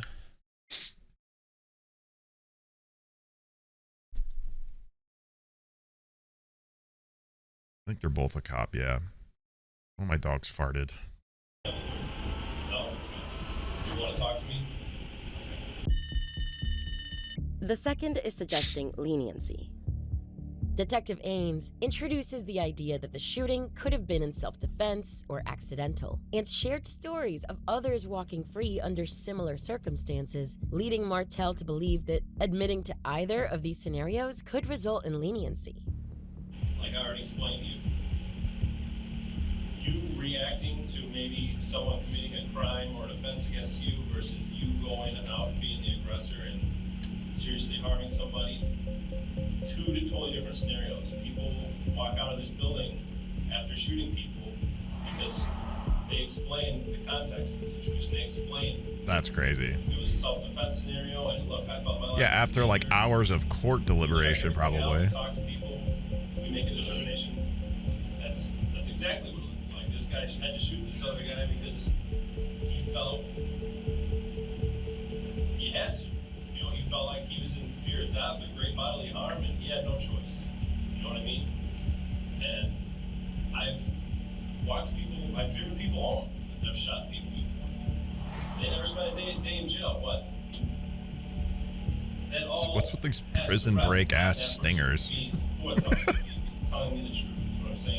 Placing emphasis on Martel's fear and desire to go home suggests that admitting to the crime under specific contexts could lead to immediate release. So, nope. I know you didn't go into not that true. With the intention of shooting. I know that.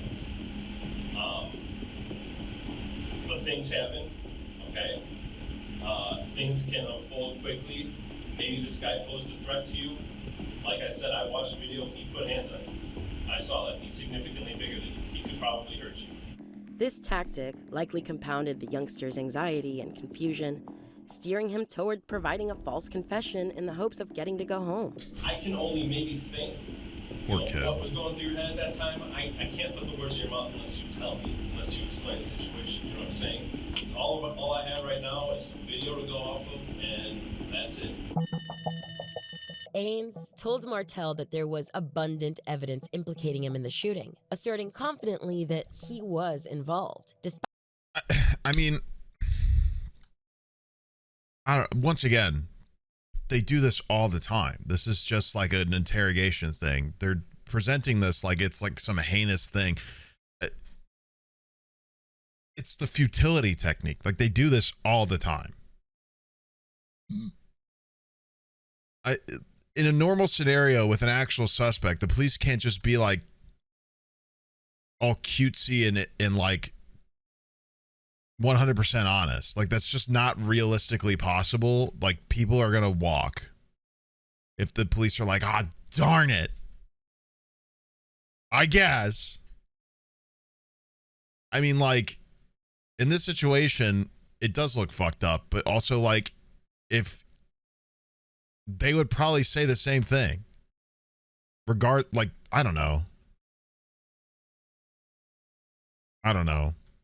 It's still fucked up to do this to a 15-year-old with no adult present that's actually like in there for him, etc. But once again, like if this was like a 30-year-old suspect, they would be doing this exact same thing to him. Like they would be telling him that there's evidence pointing to him, yada yada, because like just the police can't realistically, unless you want a lot of people to walk who absolutely shouldn't, they can't realistically just be flat out honest every step of the way in an interrogation. Like there is a psychological game within the interrogation room that is sometimes necessary for the right reasons, but and in this situation, it's not. It's used for a bad reason. But at the same time, framing it to be like this unforgivable thing that they're doing is a little ridiculous, given that in a normal interrogation under normal circumstances with a real actual suspect, they would be implementing the same in an attempt to get anything off of him because they want to be able to get the confession and get, I don't know, man. despite the fact that no such evidence had been uncovered. Like I said initially, I'm not here to debate whether you were there or not. It's like, I know you were there. I can tell you, you wouldn't be here talking to me right now. No, they don't have any idea about his sentencing. That's up for the judge. An abundance of information. They don't have any say in his sentencing. You were there. That's a judge's discretion. Okay, so that's not a question in my mind.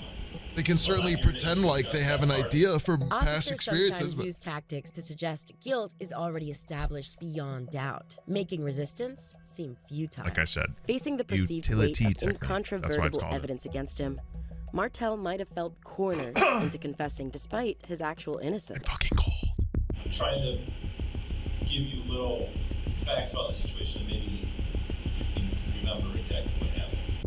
And lastly, there's I can fleeting survive. I'm a facts. beast. Do you remember what happened to the clothes you were wearing tonight? Are they just at home? Okay. That's a leading question.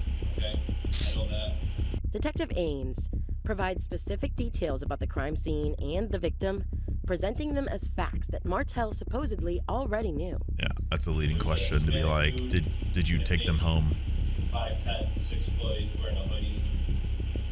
He kind of put you, it looks to me like he put you out of the store. Not physically, but when you got to the door, you closed the doors, and there was some kind of like altercation at the doors, and it looked to me like he put hands on you at some point.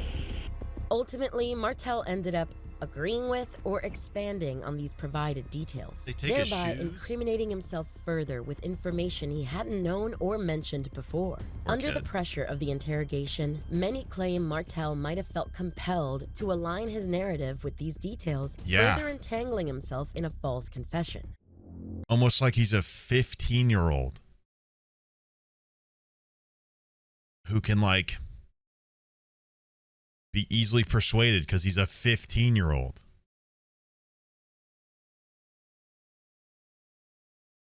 I saw the video. I saw there was multiple people in there shopping. I saw you did not steal anything, you know what I'm saying? So that raised one question to me right away, like, why is this guy targeting this little kid?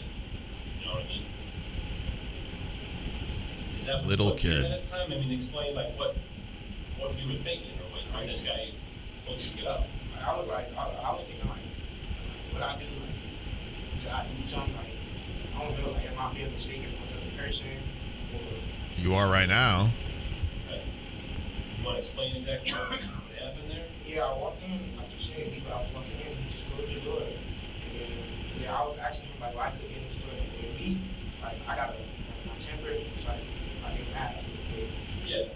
So, And you know, look, if someone told me to get out of their store for no reason, I'd be upset too, you know what I'm saying? What happened to the gun? Is it in your bedroom? Because there's going to be an officer going over That's a to your leading house question. in a few minutes, talk to your mom. If it's there, we need to know. Okay. Where's it at? threw it. Threw it? Where'd you throw it? In the trash can. Then where'd you go after that? Straight home. Did you make any stops in between? Jesus, Great Avenue. Where is this garbage bin? So it's around this area.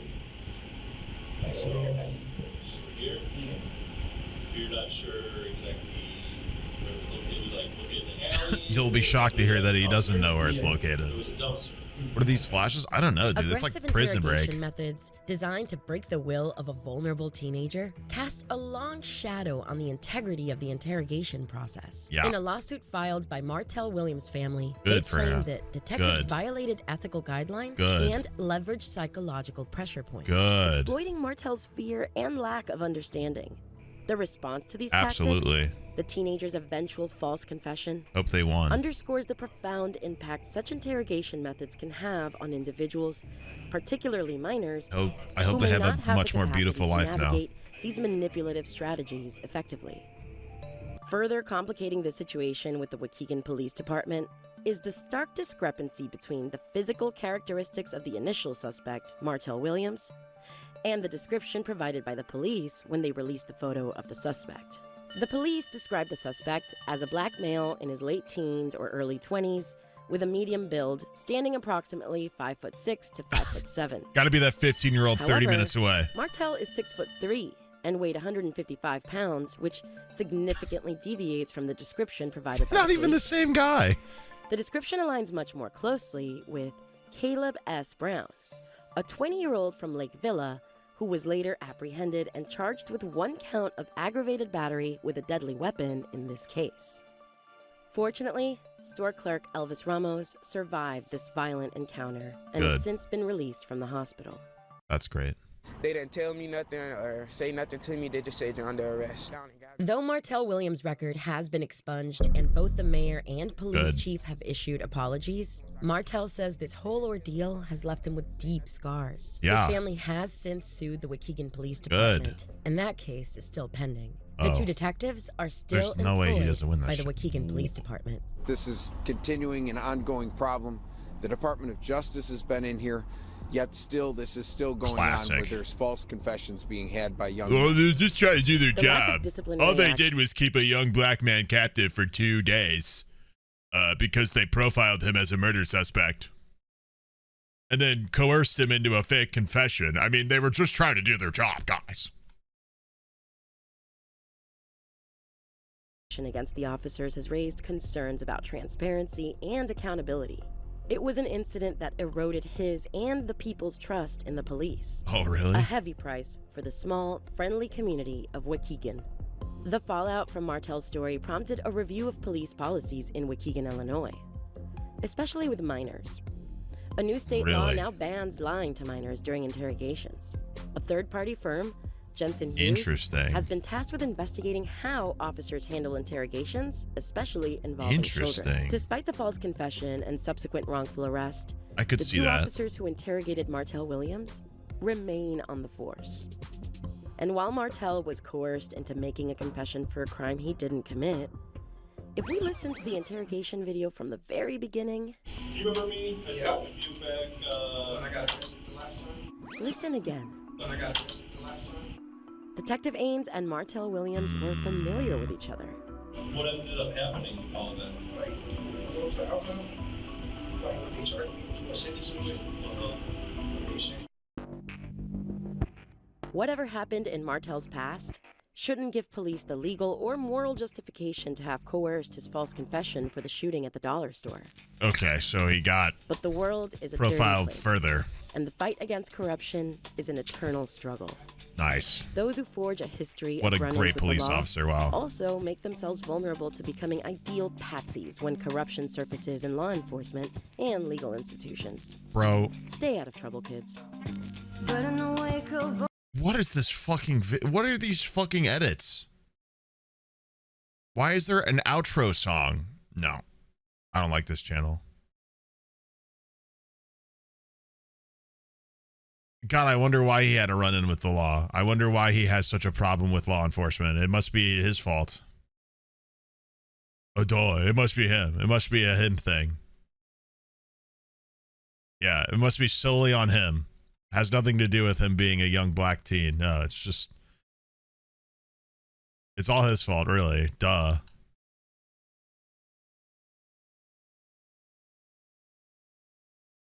Fuck you mean stay out of trouble? This channel's fucking weird.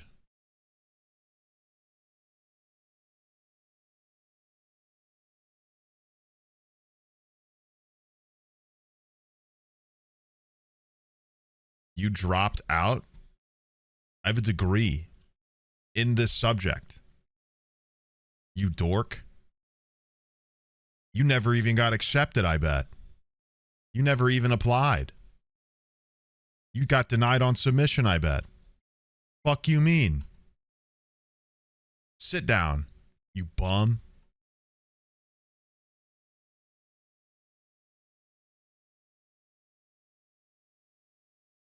Anyway. Christ. What a cornball. Let's watch another video today by Moon Channel. Why do lawyers want to abolish ICE?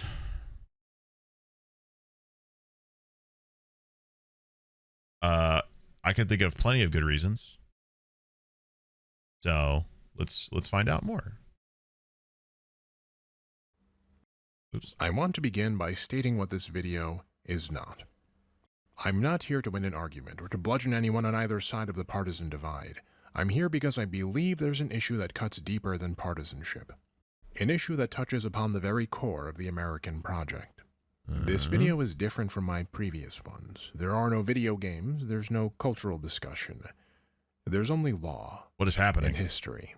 By trade, I'm a lawyer. Some of you have heard me talk at length about intellectual property law, but in truth, my primary specialty is immigration. I just happen to also think, study, and write a great deal about legal theory more broadly. How about that? I've thought long and hard about making this video on ICE, on U.S. Immigration and Customs Enforcement, because I've always wanted this channel to feel thoughtful, wholesome, and accessible.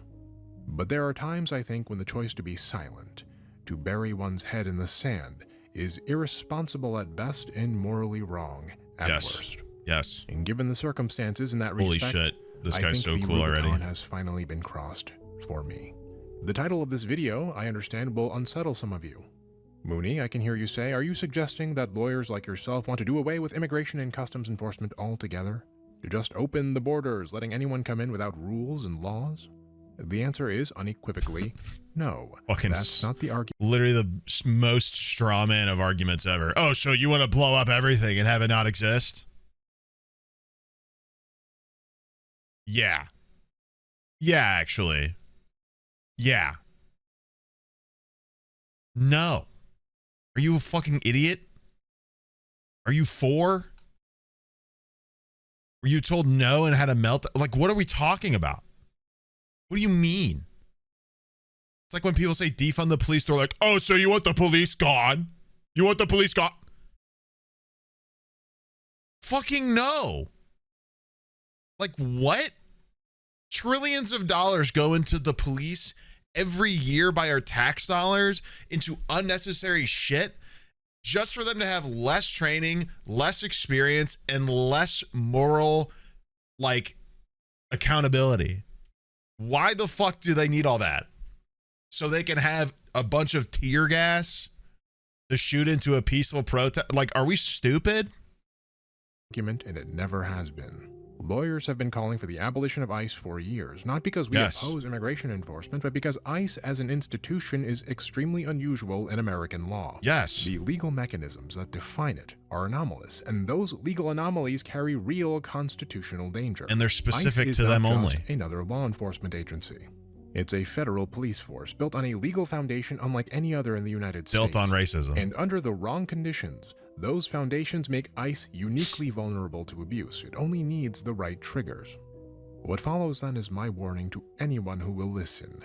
If we do not abolish ICE, if we do not replace it with something less dangerous, then someday these risks will become irreversible. Maybe not today, God willing, hopefully not anytime soon, but someday, nevertheless. Let me help you understand my warning by starting at the very beginning. To understand why ICE is so dangerous, we have to go back to the very origins of America. I mean, to understand why look ICE at is that. so dangerous.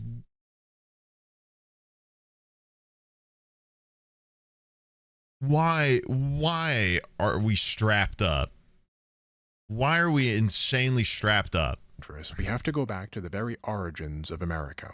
The framers of the Constitution, our founding fathers, dreamt of a country free of the tyranny of kings and noblemen. They had just fought a war of revolution, and they together shared no greater fear than backsliding into tyranny once more. Almost like the context of the amendments that were written at the time they were written are as important as the rules within them. And taking it out of context to bend the rules to a modern society that has different problems and bigger demons is just ridiculously stupid and the biggest forehead take ever. One sees again and again in their writings the fear of tyranny, with a particular concern over the powers of the executive branch, the presidency. In the Federalist Papers, number 47, James Madison, the father of the Constitution himself and our fourth president, stated to the people of the state of New York the following: "The accumulation of all powers, legislative, executive, and judiciary in the same hands, whether of one, a few, of many, and whether hereditary, self-appointed, or elective, may justly be pronounced the very definition of tyranny." Alexander Hamilton, arguably the framer most friendly to the idea of a strong executive branch, stated in Federalist number 25 that the instruments by which the liberties of a people are destroyed are in constant progression. Power can never be safely trusted to any hands without checks. To account for the power of the executive branch, a system of checks and balances was built into the Constitution. Each branch of the government, the executive, the legislative, and the judicial, would balance the other so that no one entity or person could seize total power. Administrative seizure by a popular demagogue, perhaps, could be ostensibly halted by checks and balances and an expansion of states' rights. But there was still the threat of tyranny by force of arms. Might makes right. As James Madison said aloud in a speech to the Constitutional Convention of 1787, a standing military force with an overgrown executive will not long be safe companions to liberty. The means of defense against foreign danger have always been the instruments of tyranny. Founding father, by the way, saying that. A standing military force with an overgrown executive will not be safe companions to liberty. I mean, literally a founding father of the United States hundreds of years ago said this. And people are still wanting ICE to have more leeway, less responsibility, less accountability, as they continuously infringe on freedoms that were given to us by the very same people they are literally pretending that they care or worship about. How can you? I mean, it's it's the source. It's the source of the entire, like.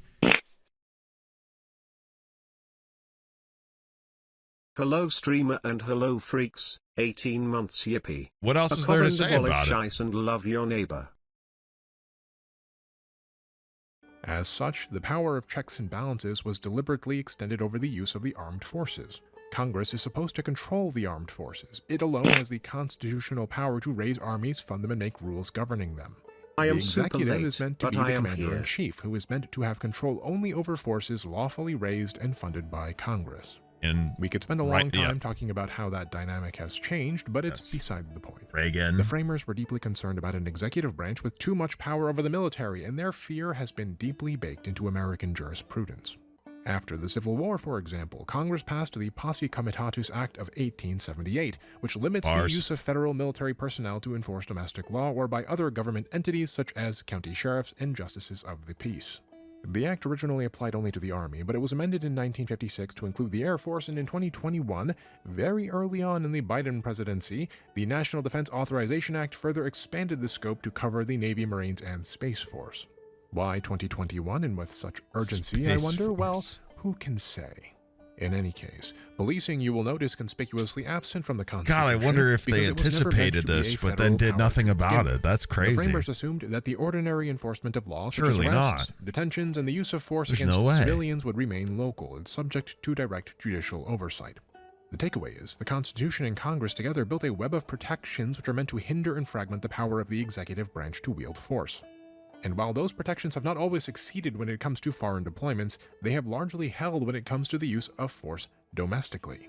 But there is one area of law where the executive branch has disproportionate and virtually unchecked power to use force domestically, and that area is immigration.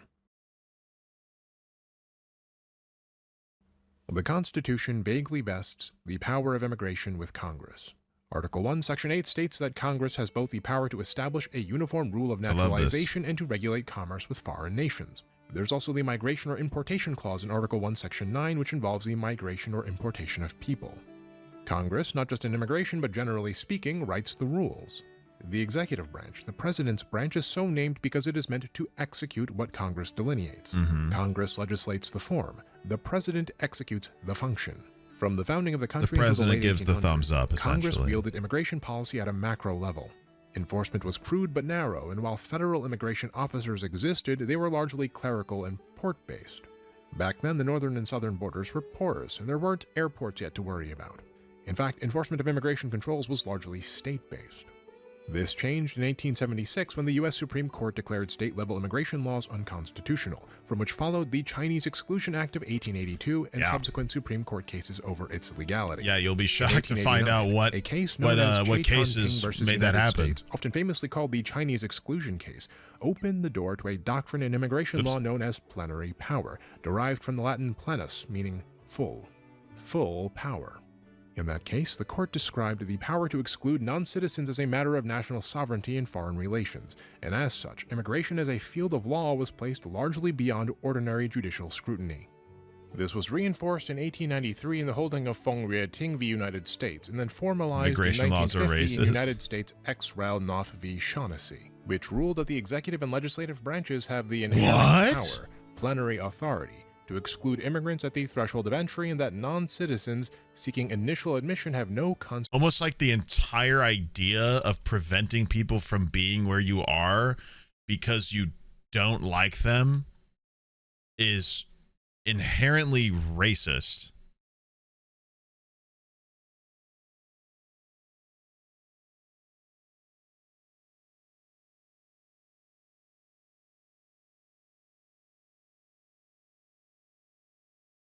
It's a crazy take, I know.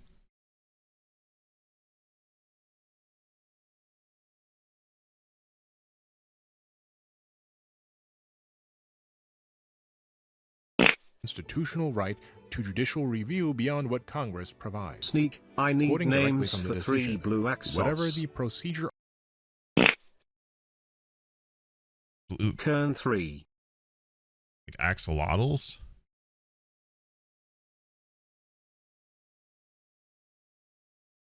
Bert, Dave, and Finkel.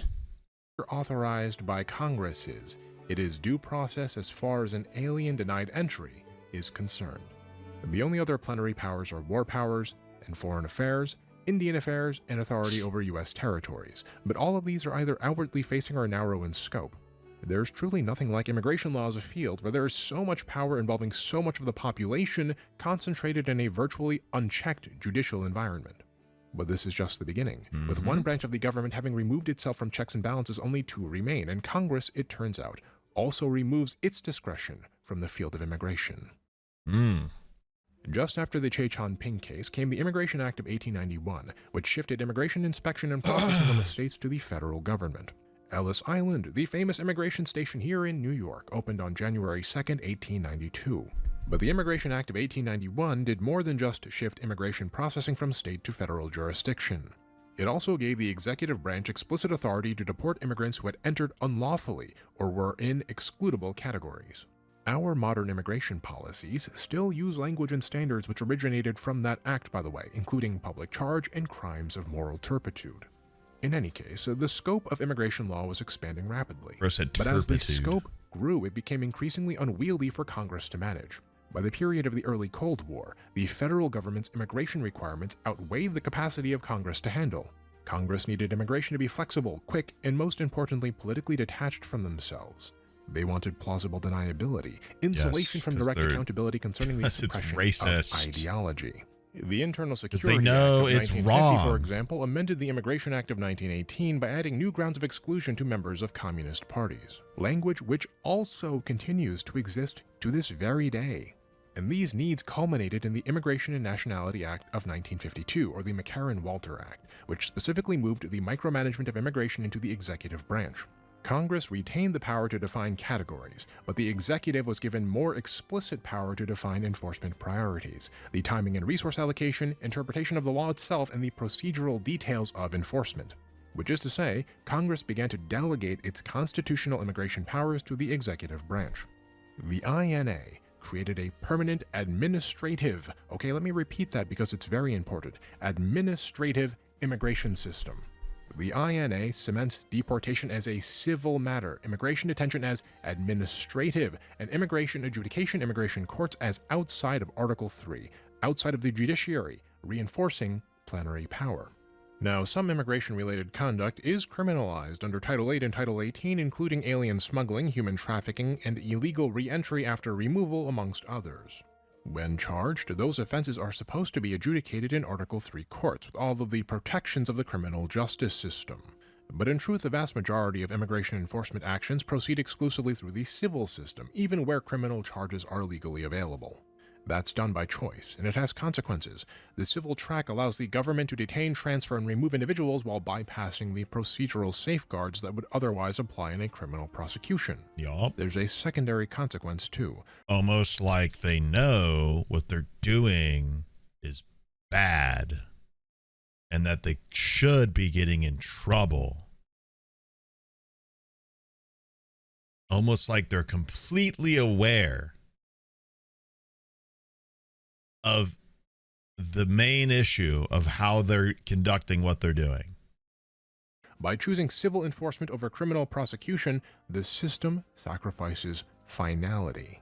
Removal is fast, but it is not decisive. The same individuals may be detained, removed, and re-encountered again, and again, and again. This is only possible because immigration enforcement primarily operates outside of the criminal process.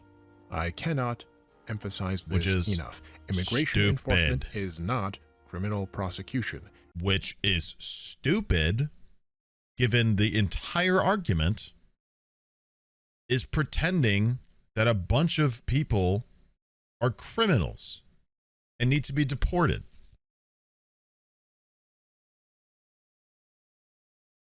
And I'm sure he's getting into it. Once again, this circumvents any criminal processing and procedure that would even happen. Court cases are completely different based off of which court it's involved in. Like, you hear words like civil court, criminal court. Those are two different things. Those are two different ballparks. Same stadium, or different stadiums, I guess, in a way. So the same rules don't apply. There's more leeway, less scrutiny, less responsibility. So essentially, and once again, this is probably completely deliberate because these racist fucks just want to get away with whatever they're allowed.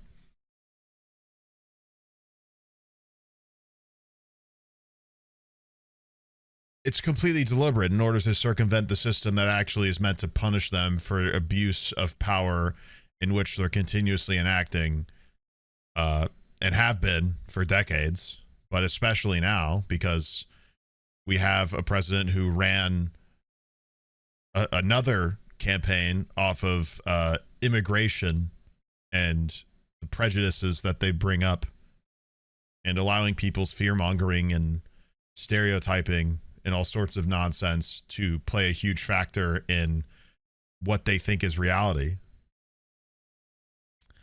So now we have millions of Americans who live in a state of delusion, convinced that like anybody who has a darker skin color is about to like stab them in their home for some fucking reason because they sit there and listen to an 80-year-old man who poops himself say that Mexican's bad, and they pee their pants and go, oh my God, we have to do something. So it's baffling to me, man. Immigration enforcement is administrative and civil law.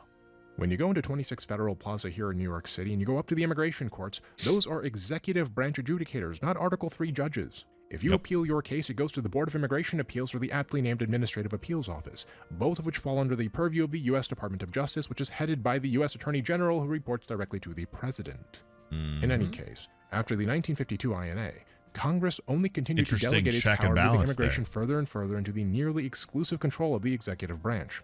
For example, an amendment to the INA was passed in 1965, the Hart-Celler Act, which on the one hand ended a lot of the So yeah, basically what we're going to do is we're going to have the check served directly under the balance. So when the balance isn't, the check can be extremely biased and just allow it. Any questions? Concerns? None, obviously, because this is such a foolproof idea. Like, what are we doing, man? Discriminatory practices of the immigration system, most notably the national origins quota regime, but in so doing also dramatically expanded the scale and complexity of immigration without fundamentally rethinking how the system would be administrated or enforced. When the workload of a legal system expands but its machinery remains the same, the system begins to rely on larger and larger amounts of discretion just to function. It has to cut corners. What do I mean? Well, if you wanted to govern a vastly expanded immigration system by statute with, I'm just a bill, yes, I'm only a bill, the sheer molecular complexity of the system would cause everything dance to grind to number. a halt. Any meaningful change could take Got me waggling years. my finger It's and like shit. Factorio or SimCity, right? If you Video build game. layer upon layer of systems without having planned the whole thing from the start, eventually the center becomes mess. a tangled knot that you can no longer touch without the system unraveling. In My immigration wife's law, calling me. Congress is I'm going to let this guy continue to be constitutionally amazing distinct and from the knot eloquent at the while I center. talk to her. The executive branch is not. So Congress increasingly points to the executive, which has been administering the system all along, and says, in effect, you deal with it. And as immigration has continued to grow, continued to become more and more complicated, discretion and thus power has steadily moved away from Congress and towards the presidency. In 1986, this momentum culminates in the IRCA, the Immigration Reform and Control Act. IRCA granted millions of undocumented immigrants lawful status, and its benefits shouldn't be forgotten amidst our conversation. But structurally, IRCA expanded the scope of immigration laws substantially yet again.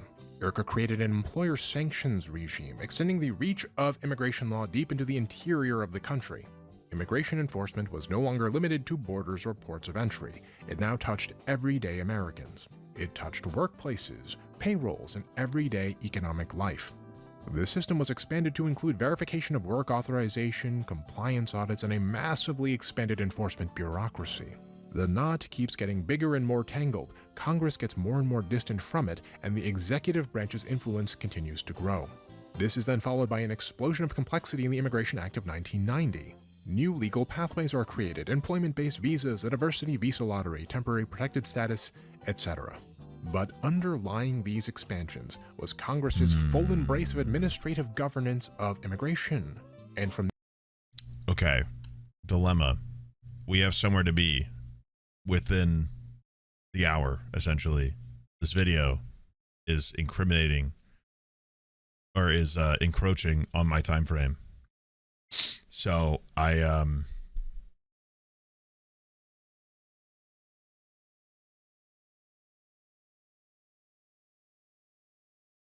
don't know. I don't know what to do. Wipe my nose. What?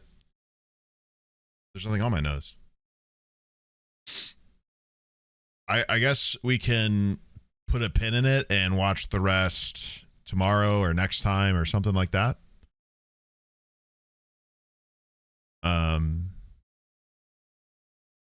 Something along those lines.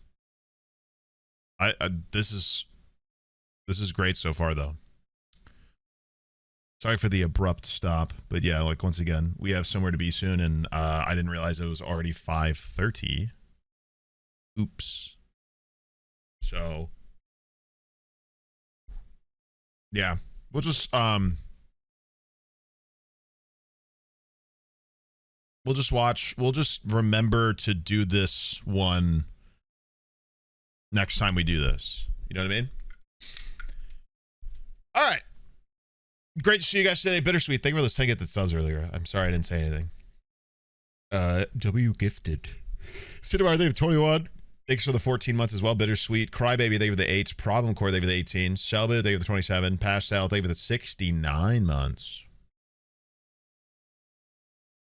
Bugbird, thank you for the 20. Hikari, thank you for the tier 1 sub. W, welcome to the freaks. Chaos, thank you for the 48. And Eastman, thank you for the 37. Mystical, thank you for the 4. Wolf Eyes, thank you for the 50. Samurai, thank you for the prime sub. Welcome to the weeks. Duela, thank you for the 37. Novacore, thank you for the 8.